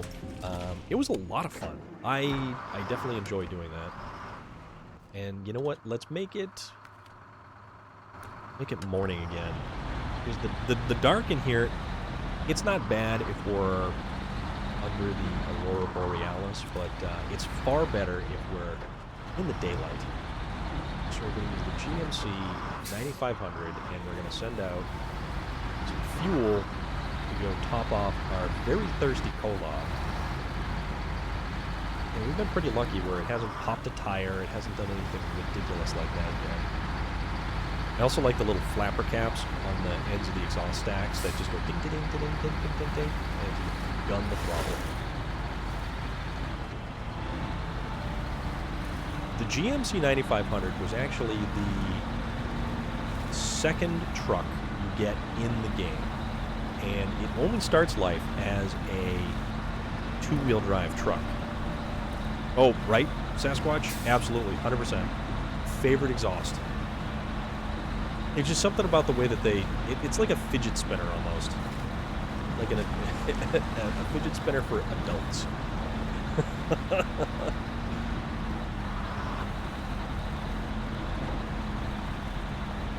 Yeah, so VT Outlaw, if you do check out any of that Instagram stuff, you'll see some of the car shows that I go to, some of the other SnowRunner pictures that I took early on, Assassin's Creed Valhalla stuff. It's just general tomfoolery.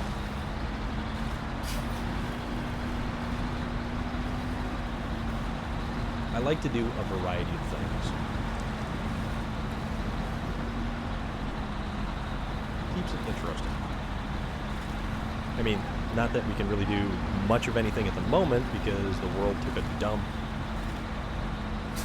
The world took a collective dump.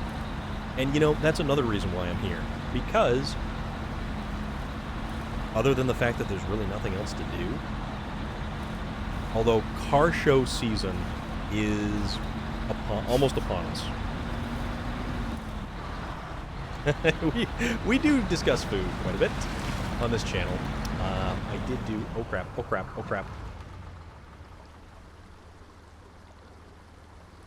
And sometimes that happens.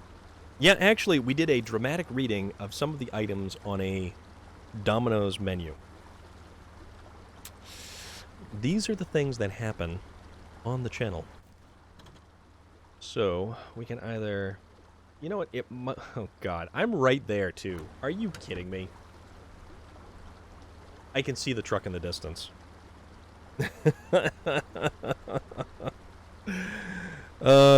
See, this is the thing that happened. It's the weird little follies and foibles that we end up coming across. So I'm just going to recover. I'm going to start again on this one. And hopefully I won't roll it through the mud pit this time. Hopefully. Oh no, there's nothing to be sorry about. It's all in good fun. And you know what? That creates some of the most wonderful dramatic tension in this game. When you're mere feet from an objective, you're making a hard, tricky corner. Your trailer is at a funny angle, and for whatever reason, the truck just pitches over.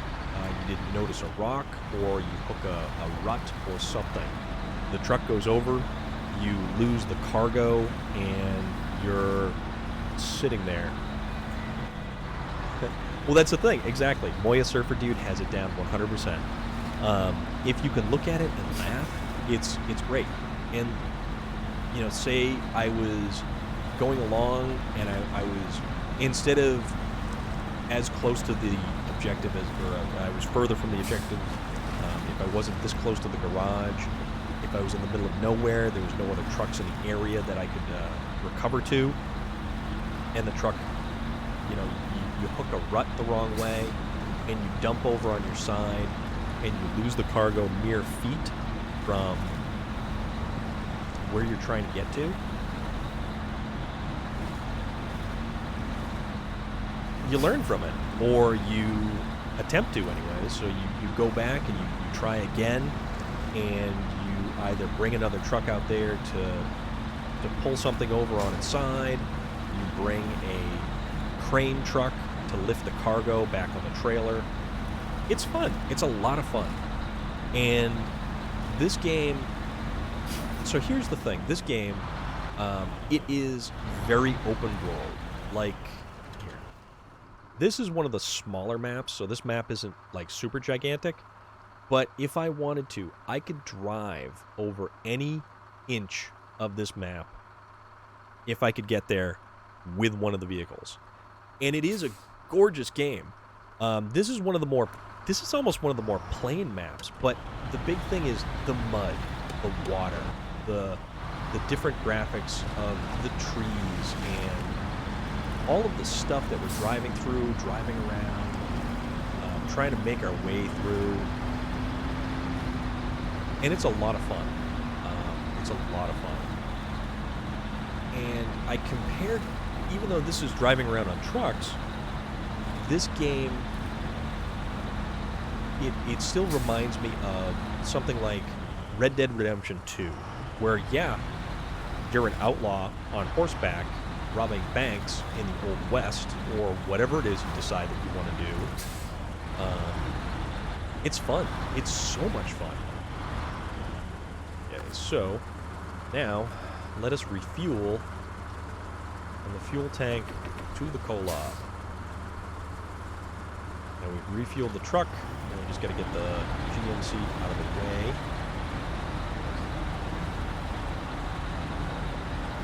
Which actually came further back, because that's the area that I got to get to pick up. This is a cool truck too, this GMC. I mean, very, very old school. Big transmission shift knob right there. Oh, it's got a 2-speed rear end, I think. That's that switch on the knob right there. So games like this where you get to pretty much just go anywhere you want to go.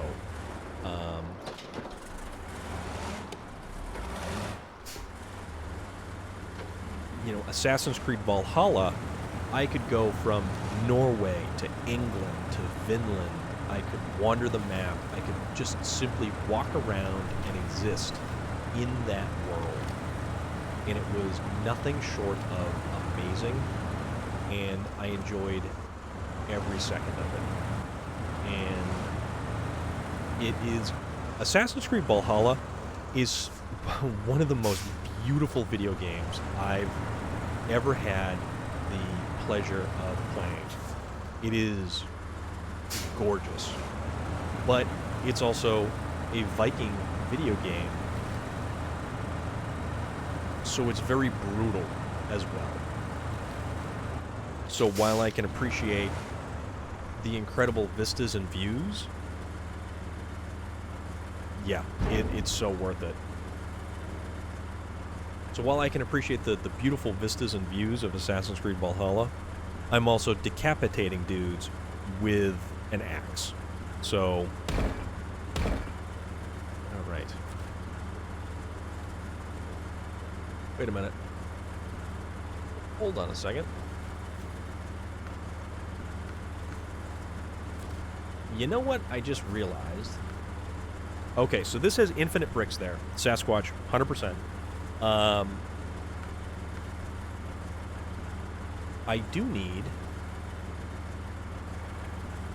I need 8 bricks. Okay. So this 8-slot trailer, we have 2... Yep, okay. So this is all of our bricks that we will need to transport up to the...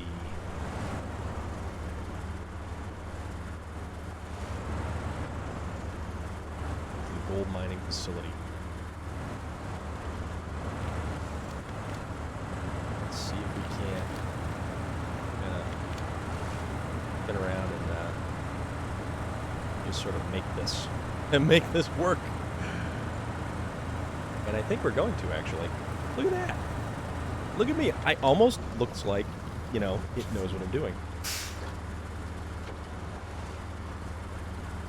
Yeah. They were very gruesome. They were very, very gruesome. But fun. And the snow in this, it's great. It's just this gentle falling snow.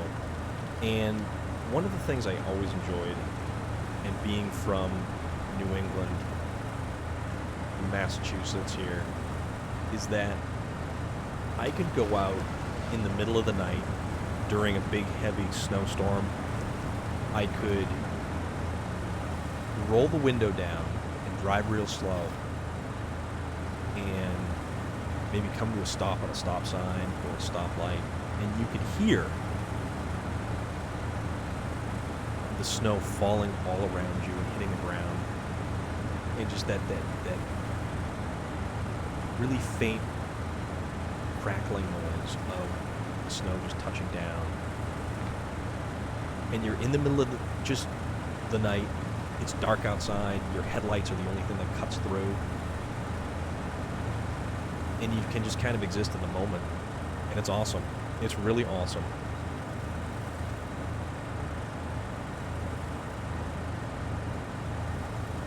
You've got 3 tractors farming 3 different...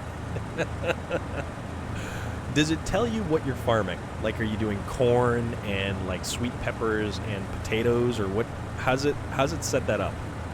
Or is it just you're farming a field and that's it?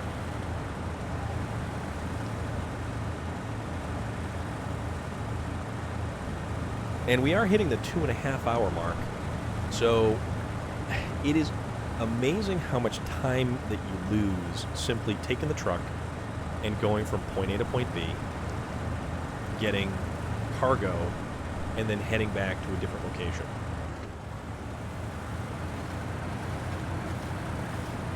I mean, this is why I love this game. And I have put untold amount of hours into this game. I've maxed out everything. I've maxed out my level. I have, I had, what was it, 30 million? 300? I forget how much money that I had. That's how much money that I made playing this game. And I would go through and jump into the multiplayer and help out newer players just accomplish tasks. And it was so much fun. And it got you a buttload of money too in the process. So while this isn't exactly Call of Duty Cold War, which I have, and I've played with Waylon on occasion, and that is a trip. And Call of Duty Cold War multiplayer with Joker at nights is a blast. Because Joker likes to do knives only. And it's some of the most hilarious stuff I've ever... Yeah. If you watch any of the stuff in Waylon's stream, it's so great. Loader, can you in fact plant cherry tomatoes? I want to know if you can plant cherry tomatoes. Yeah, the knives only games are some of the funniest stuff I've ever seen. And it's unbelievably funny. And to take part in that at the same time, it's hard to play the game and laugh as much as you do at the same time. And that's why I do all of this. There has been times where I couldn't watch, or well, I couldn't play the game and watch at the same time. I simply had to watch because it was so funny and laugh my damn fool head off.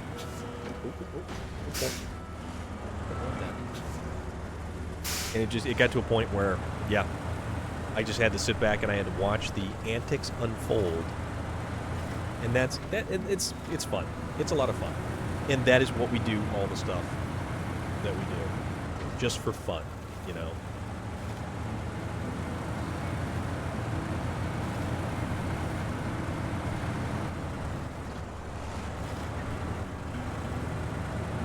Well, you know me, so I would say sugar beets, because it has sugar in the title.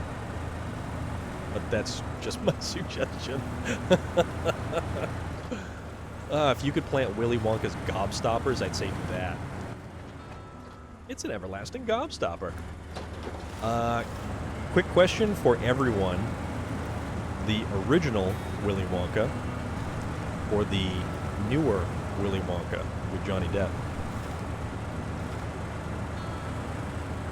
That is the question I put forth to you.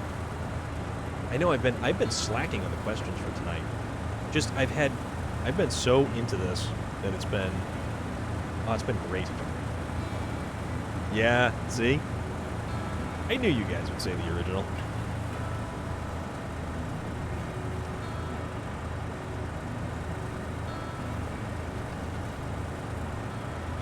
William Sterling, thank you so much for popping in. I hope you're well this evening.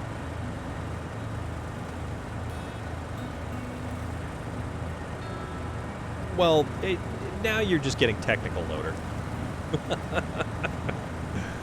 You're just getting technical.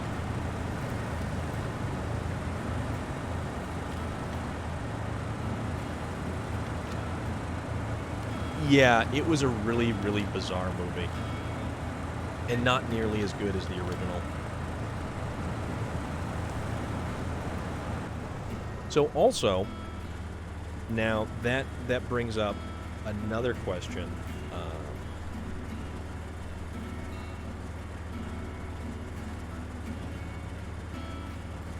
So that is, when did that movie come out?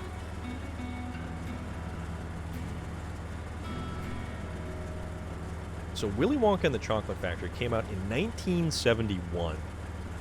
And, let's see.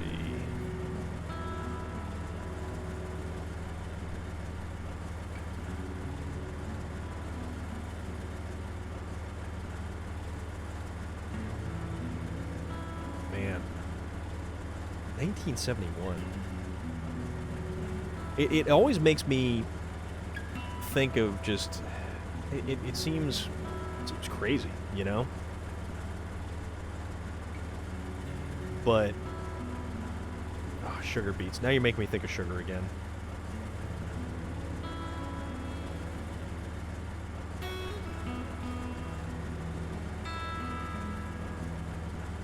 Sugar beets, when processed, smells like burnt cakes. I would totally be on board with that. Even a burnt cake smells good. Right? Old Grandpa could have been doing a whole hell of a lot more. Oops, we don't want to be going that direction. We want to bear left. Yeah, old Grandpa, what was it, Grandpa Joe? He could have been doing a whole hell of a lot more than sitting in the bed.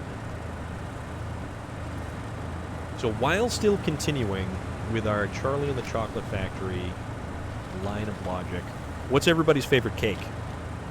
Because now we're talking about cake, and now I have a whole hell of a lot of questions that we're gonna be discussing here. Because now that I've started to focus on the idea that I haven't been asking nearly enough questions this evening. So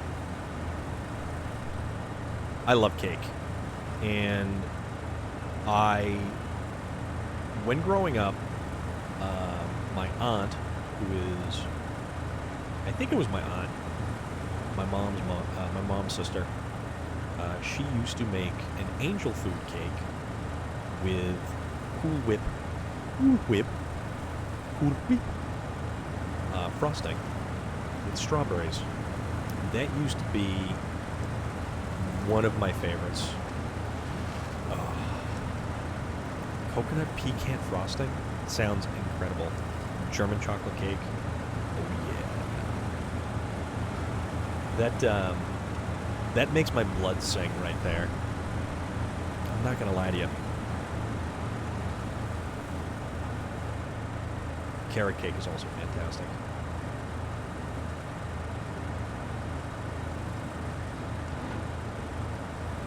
I love cake.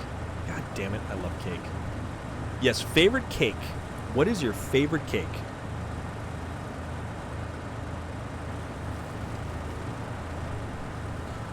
I also like anything that's got like coconut in it. I love coconut. I love coconut.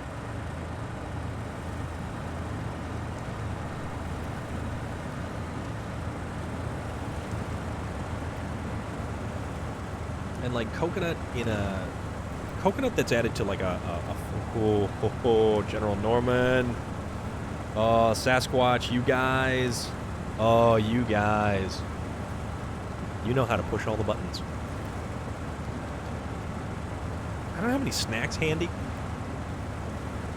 so I'm just going to take another sip of my Pepsi.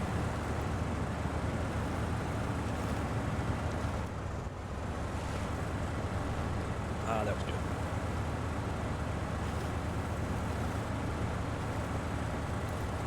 Apple upside down cake. What is it? The apple stuff. Apple crisp. It definitely, you know, if I was more of like an individual who cooked things and didn't just eat stuff out of a can or from a drive-up window or from a wonderful delivery person who came from Domino's,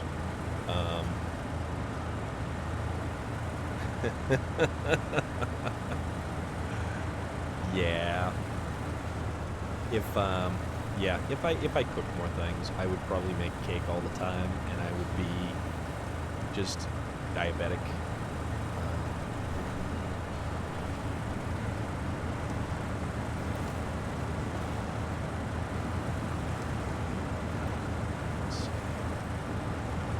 I love cake.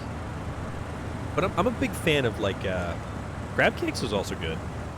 I will absolutely accept crab cakes as a legitimate response and answer. So now, ooh, red velvet with cream cheese icing. Oh, yeah. Blackberry cobbler. Sasquatch, that sounds perfect. Yeah, I can make if cake came in a can and all I had to do was put it in the microwave and heat it up for like 2 minutes and 30 seconds. I would make a lot more cake that way. Now, here is where the Willy Wonka and the Chocolate Factory mixes in with cake. So, Willy Wonka and the Chocolate Factory, they had all those weird confections, and they had all kinds of crazy stuff. In the movie, they would break open, you know, the giant, like, vegetable or the mushroom-looking stuff, and it's all edible stuff. Cake with custard between layers of chocolate. Is that like not like Boston cream cake, Boston cream pie or something like that? That's got custard in between cake. Ooh, creme brulee with a nice crispy scorched sugar shell. Because I'm fancy and I actually know that that's you take a little tiny torch and you torch the top and it caramelizes the sugar and makes it into this nice thin crispy shell, like a jolly candy-like shell. So, if we take the idea of all of the cakes that we really like, and we think of Willy Wonka and the Chocolate Factory.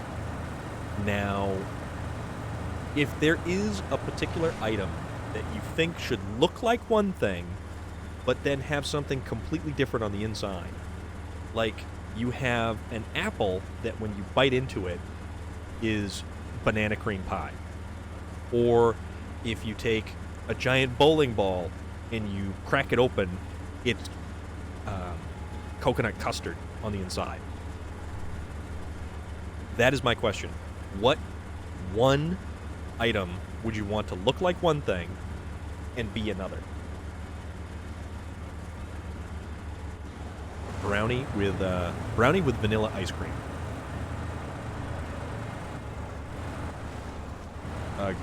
Grapeful? Yeah. Yep.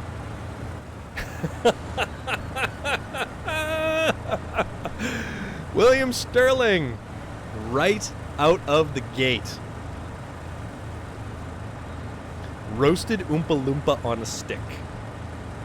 But does that actually count as cannibalism because they aren't? Well,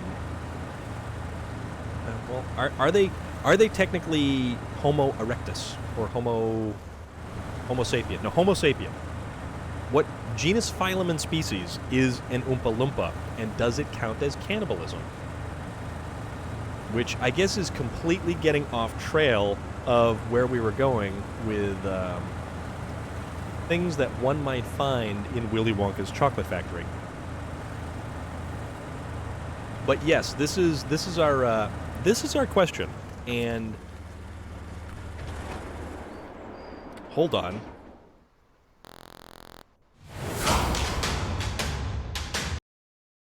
So we're going to go over to Storm Chat to ask and answer this hard-hitting question for today. What thing would look like one thing, but taste like another?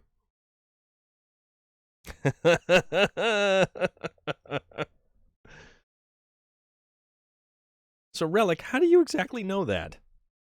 Also, the fact that the Oompa Loompas in both versions, it's very twisted how they came about, and it was just like...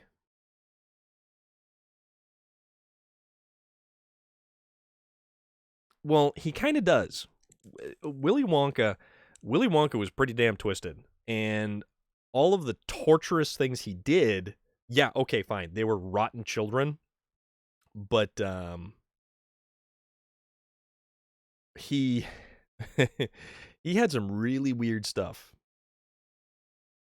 Are you a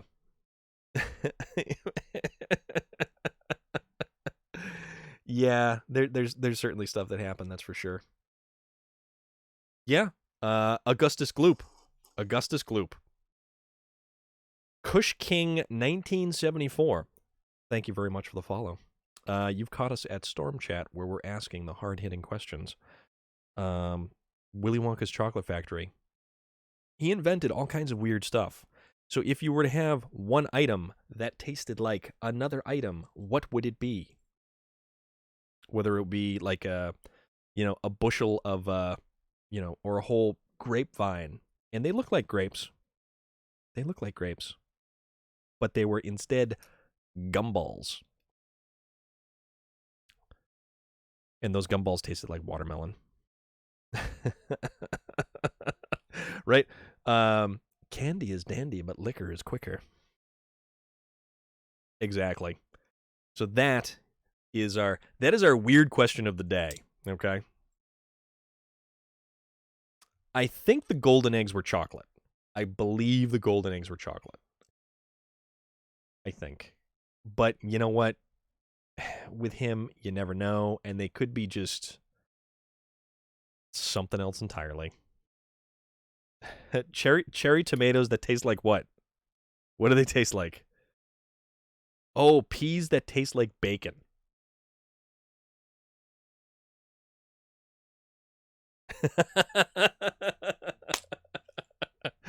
Oh, man.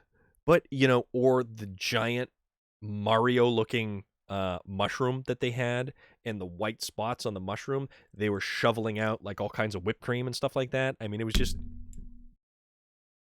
Pardon me. I didn't mean to start flailing my hands around and doing things, but it happens at times. Cherries that taste like tomatoes. Thank you, William Sterling. You are providing a substantial amount of entertainment for this evening. You really are, and it's fantastic, and I appreciate it. And sir, I am glad that you are here. Okay? And yet again, I will reiterate, I'm glad that all of you are here tonight because it's been a long day and it's made infinitely better by this evening. So, you would cry if cherries tasted like tomatoes. I am not the biggest tomato fan, I guess, but I ordered go figure, a pizza from Domino's. It was a pan pizza, so it was a nice thick pizza. And I had chicken. No, excuse me. It's not regular chicken. It is premium chicken. Eggs that taste like ice cream. What kind of ice cream? We got to know. So eggs, like a hard-boiled egg. So you have something that's like a or when you crack it open, is it like liquid ice cream? Like what do we got going on here? You heard thunder.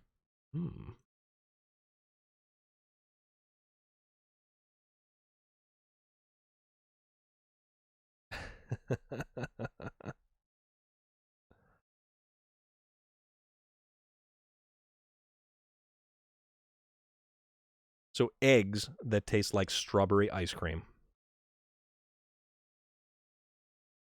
So if they were like hard-boiled eggs and you crack them open, would it be like just an egg-shaped?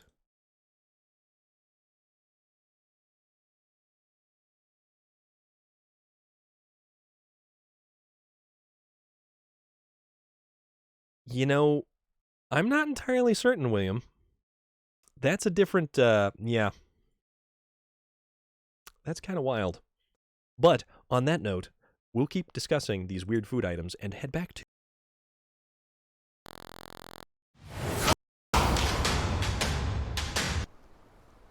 We're going to head back to the regular gameplay. Loader, I know exactly the series of books that you're talking about. You're talking about the Xanth series by Piers Anthony. And I have read a ton of the Xanth books, and you are very, very, very on point. Because he traveled in a lot of like puns and stuff like that. And a lot of his writing was based on puns. Little refill of fuel and continue going. Did you ever read any of the other series that Piers Anthony made? R.A. Salvatore, yep.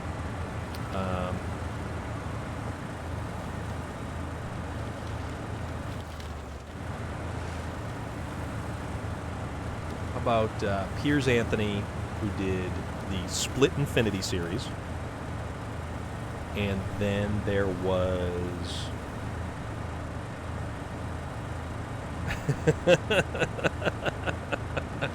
You guys are great. Let's see. Incarnations of Immortality. That was an interesting series of books.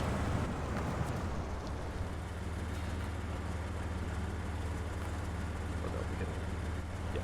All right, we did have the suspension rating, so we're good.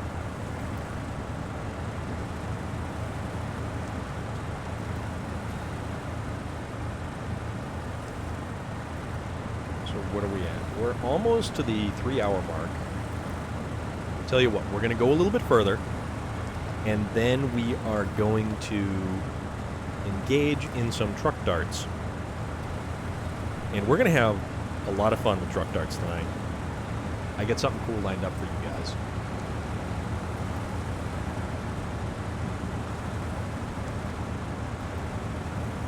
It is going to be a good night of truck darts. And remember that good old Ginger Snaps had requested various clips of the truck darts for this evening.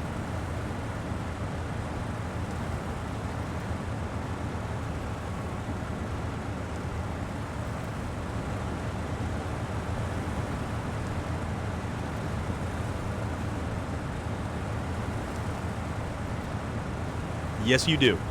Undead Mitkiff, you will definitely see the truck darts. We are coming into the portion on the show where we will engage in some tomfoolery of the highest order. Well, Sasquatch, it's going to be a good time. Oh, it's going to be a good time. Let's see. All right, let's go.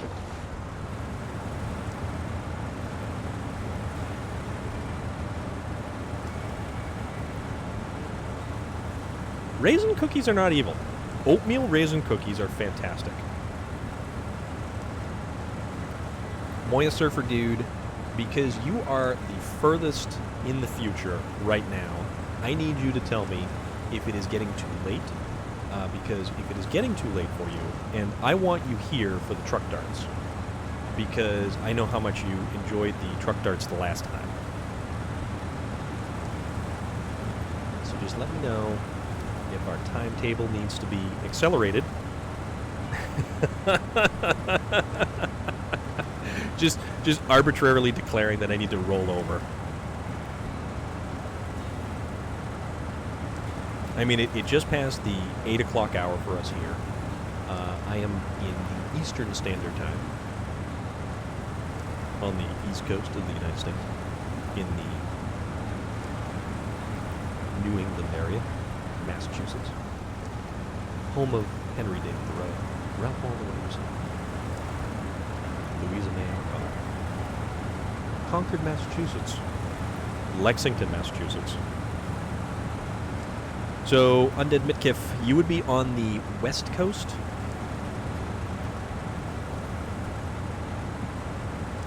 Oh yeah, that's right, Loader. You are in the same time zone. Which is cool. Akron, Ohio. Ohio.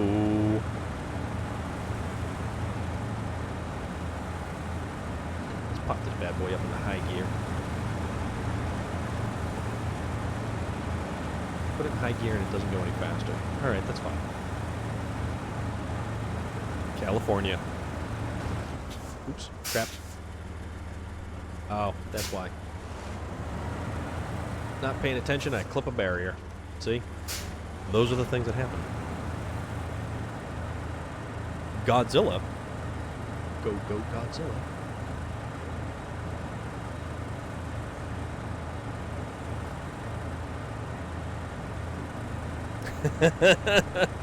Trixie cookies? Yes, my precious. Trixie cookies. So, Death Cult Assassin, will you still be sticking around a little while longer to be able to partake in the truck darts?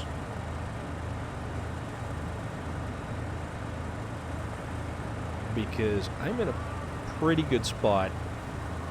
It's going to take a little while longer to get this load of stuff to where we needed to go. So tell you guys what. Because I think if you want to watch truck darts now, let me know you want to watch truck darts now. Because we can do this if you want. I'm going to keep going forward until you... Yeah, this is true. This is so true. Also, Relic, I don't know about you, but I am avidly awaiting the Mortal Kombat. Alright, so everybody wants truck darts.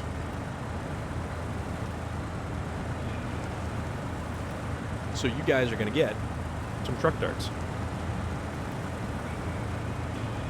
General Norman, are you still floating around out there, sir?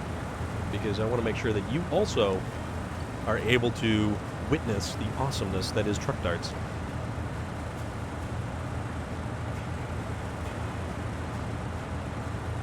Okay. All right. Stop the engine. We need to go back to Alaska. We're going to go to White Valley. We're going to move to the garage. And we are going to get ourselves set up for truck darts.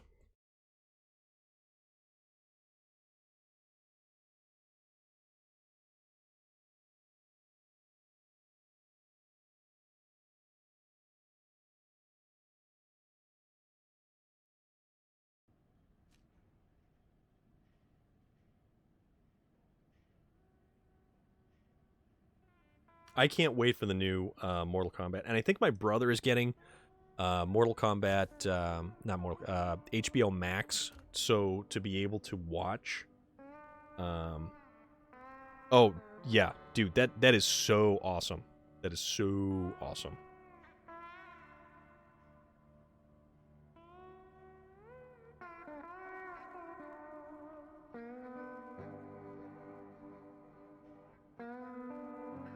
Okay. So let's see what we want to take out there. About, I'm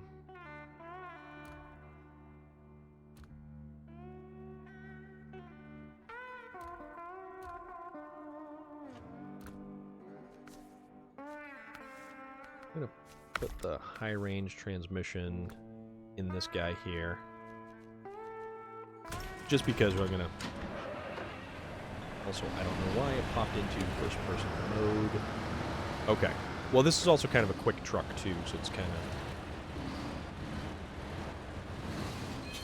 Oh, wait. You know what I'm going to do? Hold on. I'm going to go back to the garage real quick. You guys are going to enjoy this. Yeah, you know what? I would say yeah. I need to... I don't know. I'm torn about HBO Max, to be perfectly honest. I mean, I should get it, but then I'm like, well, you know. All right. Navistar. We're going to bring the Navistar out there with us, too. How is the new Tom and Jerry movie with all that? Relic, because that actually sounds pretty cool.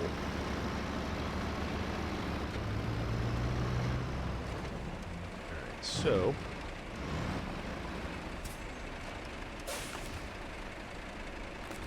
change trucks to the Royal, and we're going to attach the winch at the back. This bad boy.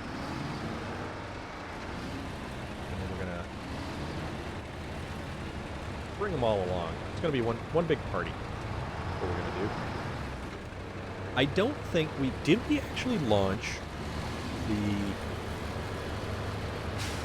Navistar off the end the last time? I don't recall. Yeah, you're... Yeah, William Sterling, you're right. But you know what? It was different, and it was new, and it was awesome, and it was amazing.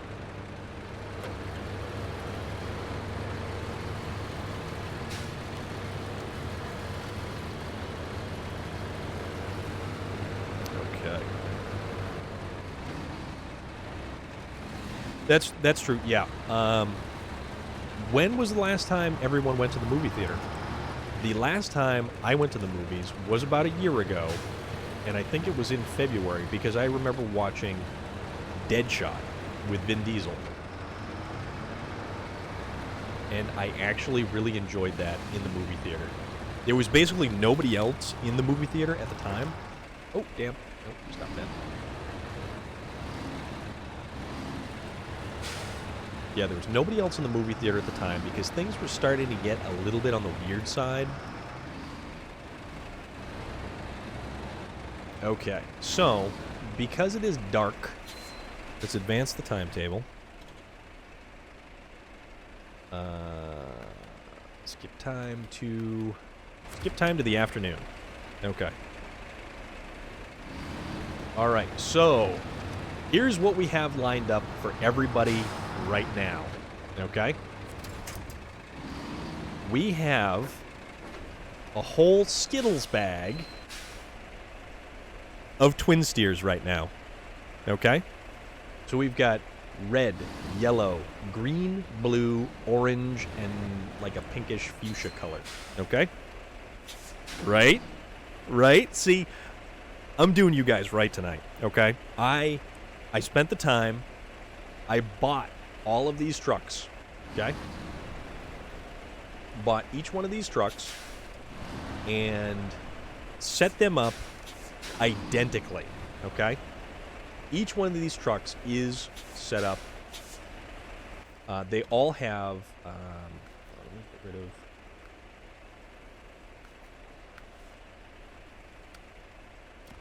Stop tracking so that thing stops showing up on the map. Okay. So each one of these trucks right here has the suspension lift.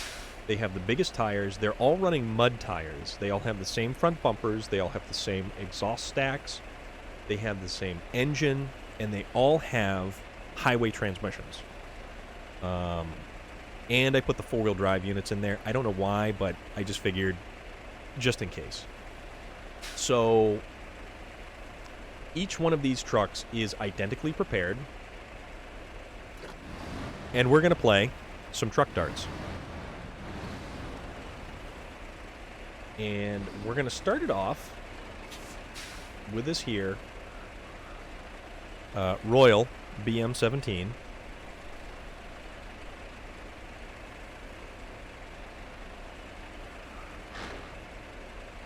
And this guy is going to get the party started, okay? This is going to give you a taste for what we're going to do. This is our runway. And when these trucks are equipped with a highway transmission, they have 8 gears, and this gives us the top speed. All right, see, we hit a bump, and okay, so we also have to look out for whatever that is right at the end. And we launch. And we crash.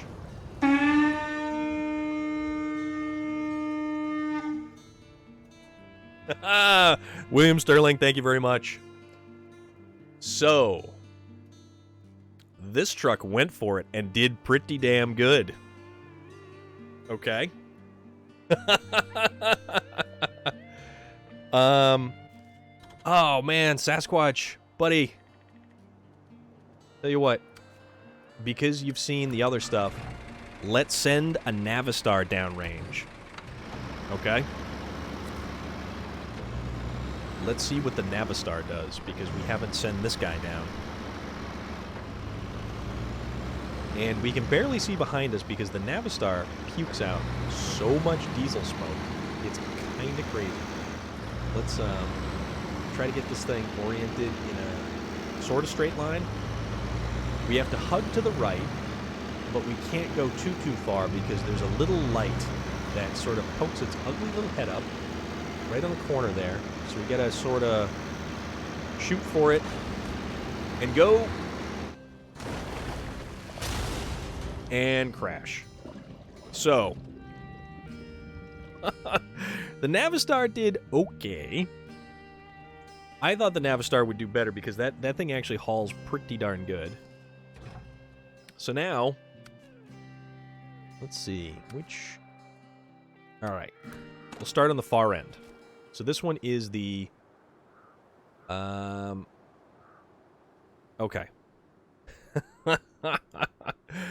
Sasquatch, thank you very much for following along tonight. Thank you. And this is the wonderful reminder time when I say that if you hit that follow button, you will get notified every time I go live. And you can join us for wonderful, awesome, fun events like this whole thing that's happening right before you. Truck darts. So, we have different colors here.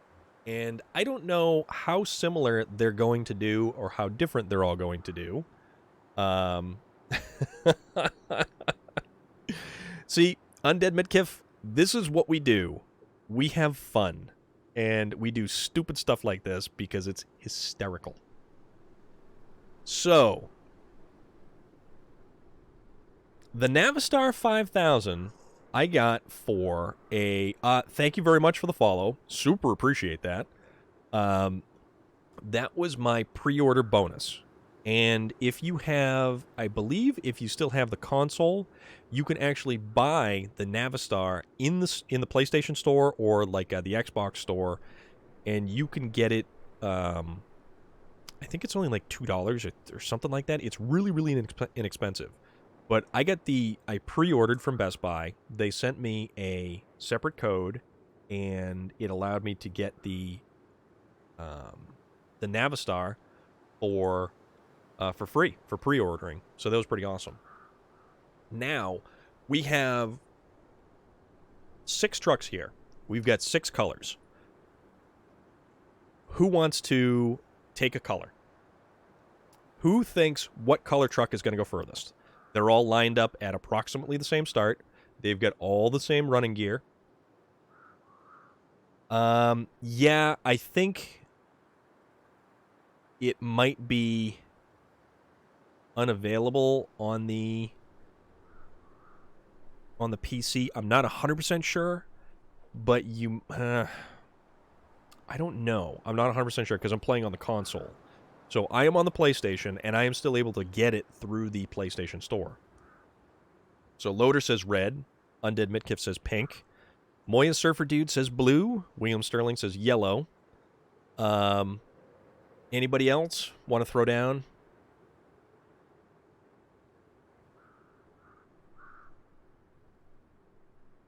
The Royal BM-17 was the original truck that I was driving, and then the second truck to go down the line was the Navistar. And the Navistar is one of my favorite trucks because it kind of looks a little like the war rig from Fury Road. Okay. Yeah, you know what's up, VT Outlaw. You know exactly what's up. So I have no idea if all of these are going to land at the same spot or what they're going to do. Oh, wait a minute. All right, so they're almost all identically set up. Apparently, I changed the bumper on the red one for some reason. I don't know why. Other than that, they're all the same. So we're going to start at red. Fire up the big engine. We will start in all-wheel drive to get us going, and then we will pop it out of all-wheel drive. Yeah, Loader, you may not be wrong on this one. This potentially is straight up Blues Brothers tomfoolery. So this guy's a little on the outside, so I gotta veer a little bit in. So gonna get going. Second gear, fourth gear, fifth gear. All right, we're gonna turn off the all-wheel drive once we're moving, and then we're gonna try to follow the same, which is going to be a little bit difficult because... And launch!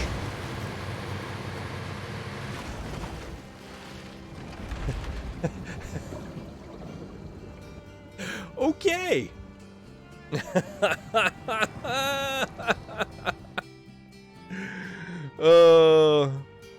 So unfortunately, we can't enable inside the cab view.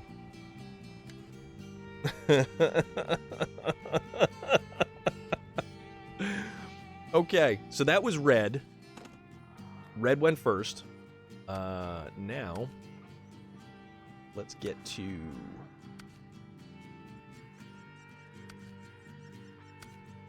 Alright, this one's... Which color is this? Alright, yellow. Yellow is next. That does not sound like a good time there. Alright. So, all-wheel drive to get going. I kind of had to pop it in all-wheel drive towards the end because it started to get a little bit drifty, and I thought the back end was going to start coming around. So, all-wheel drive off, 6th gear, and if I can keep it as straight as possible to begin with, it's got a better chance of keeping it straight all the way to the end. And ready. Oh, it hit that Navistar. And... oh my god. This is like a caber toss, except with giant trucks. Okay, so we have the yellow one that's currently further.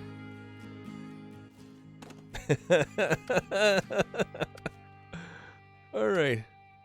Nope, not that one. So we want that one. Okay. So I'm just going right down the line. All right, now it's green. So green is up next, and then we've got this is number 3. And taxiing. Get the speed on. We can only do micro adjustments to the steering, or else this thing is going to start to drift, and that's a whole other kind of crazy that happens. And launch. Oof. Oh.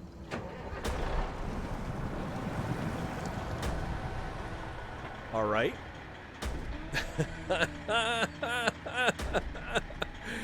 I still think the yellow seems to have gone a little bit further. Also, this destroyed the tires, destroyed 2 of the tires, blew apart the fuel tank, damaged the engine, and collapsed the suspension completely.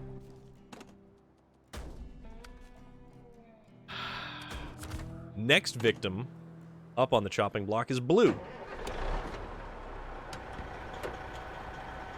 So we're gonna have blue. What is that? I think that's technically orange. I don't know if I was orange the first time or whatever. So, number 4 down the pipe.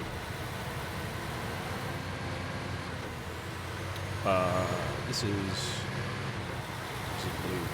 Blue, you are cleared for liftoff. Ladies and gentlemen, as we cross the river and you look out your right-hand side, you'll be able to see more water.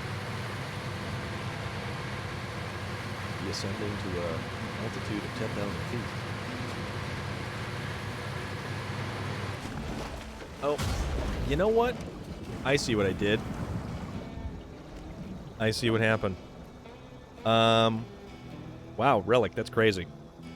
Alright, so we made a little bit of an issue. We're going to give this one a do-over because I just realized it's got the off-road transmission, not the correct transmission. Yeah.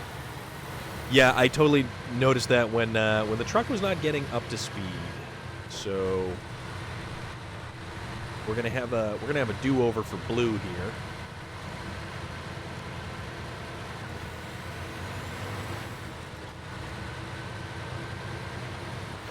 Because we want each of these trucks to have a fair shot.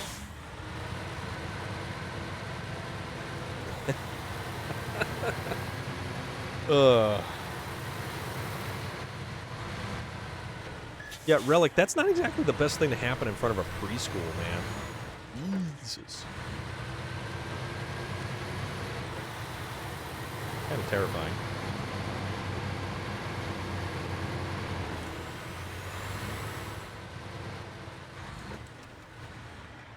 Oh, and she was a teacher, too?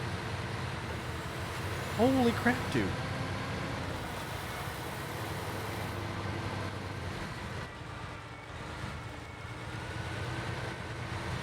Man, that's rough.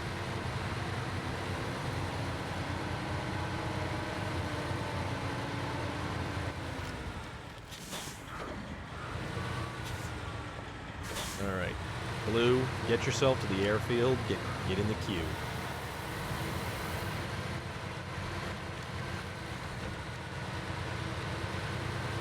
Lined up. Too bad we can't take that airplane up in the air. Although I'm kind of thinking this runway is a little bit too short for that airplane. Although it would be fun to put a truck in the back of that and drop it out of it. Alright, so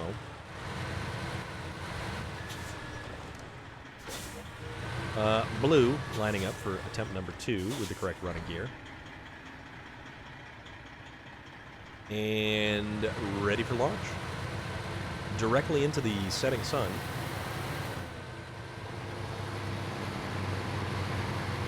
The golden hour. 6th gear. All-wheel drive off. I don't know if that makes any kind of difference whatsoever. We're in 8th gear. heading towards the departure and launch. And springboard. All the way over, and... Ooh! On its side. Although... Whoa! We just sunk. I think Blue is our leader. We've got a new leader. Blue. Yeah. And it's kind of floating a little bit. Kind of doing this funny little twitch thing. All right. Next. Oops, nope, wrong one. You want... Where is it? That's the one. Okay. This is... I think this is orange. Yeah, that's an orange one. And cleared for launch. Heading into the setting sun. Hope you've got your sunglasses on, buddy. Because things are about to get crazy.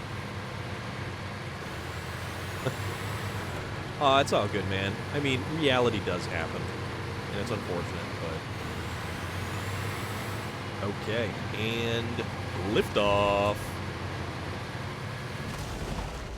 Pogo. What do we got? We get some hang time. But...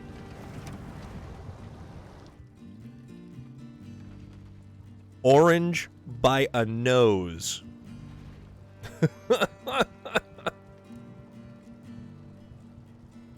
Holy crap. Do you see this? We are basically humping the side of Blue. So what's orange and blue again? I think we're going to get a green truck in the future. I'm not sure that's how that works, but... Last truck is the purple truck. Or the pink truck. Alright, all-wheel drive on to get us started. And here we go. Turning off the all-wheel drive. Truck is properly motivated. Line it up a little bit better with the end of the ramp. Micro adjustments to the steering. Don't touch the stick. And off and running. Last contender. Pole vault. Ooh. Oh, man.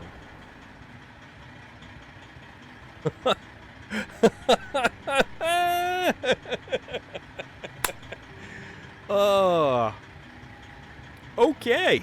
Very, very close. It is also resting on top of Blue. So, what happens when you you combine orange, pink, and blue? I don't know, but there's some weird stuff that's happening right now. There's a lot of weird stuff. So, to recap, we have orange in the lead, blue. No, I think we have pink, and then blue, and then green is over there. And then what is that? Was that yellow? Red, I think. Yeah, red totally ate it, which is too bad. So, oh man. Holy cow. Holy cow. And if that's not a wonderful screenshot, I don't know what is. So let's make it a wonderful screenshot by turning off the... Turn off the HUD. And then we will save the screenshot, capture gallery.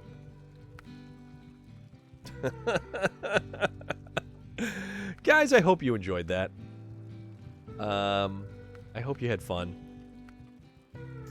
That brings us to we're just past our 3 o'clock, our 3 hour mark. We're about 20 minutes past our 3 hour mark.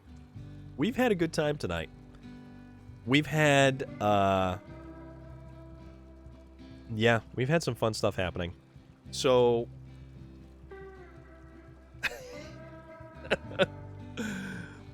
orange is our winner. Orange, pink, blue, and then I think, what is that? Yellow, and then green, and then red. Undead Midkiff, I am very happy that you also got a chance to come by and hang out and check out all this goofy stuff. Because this is what it's all about. It's all about hanging out. It's all about having fun. It's all about just enjoying things. And even if it's a game about, who are we thinking there, VT Outlaw? Because we definitely will raid someone. We can always do something like that. Yeah, definitely come back. And if you guys haven't followed yet, hit that follow button, because it would be super awesome if you did. And you can come back and you can join us anytime. For the foreseeable future, we're going to be playing more of SnowRunner, because it's a lot of fun. SnowRunner is a lot of fun.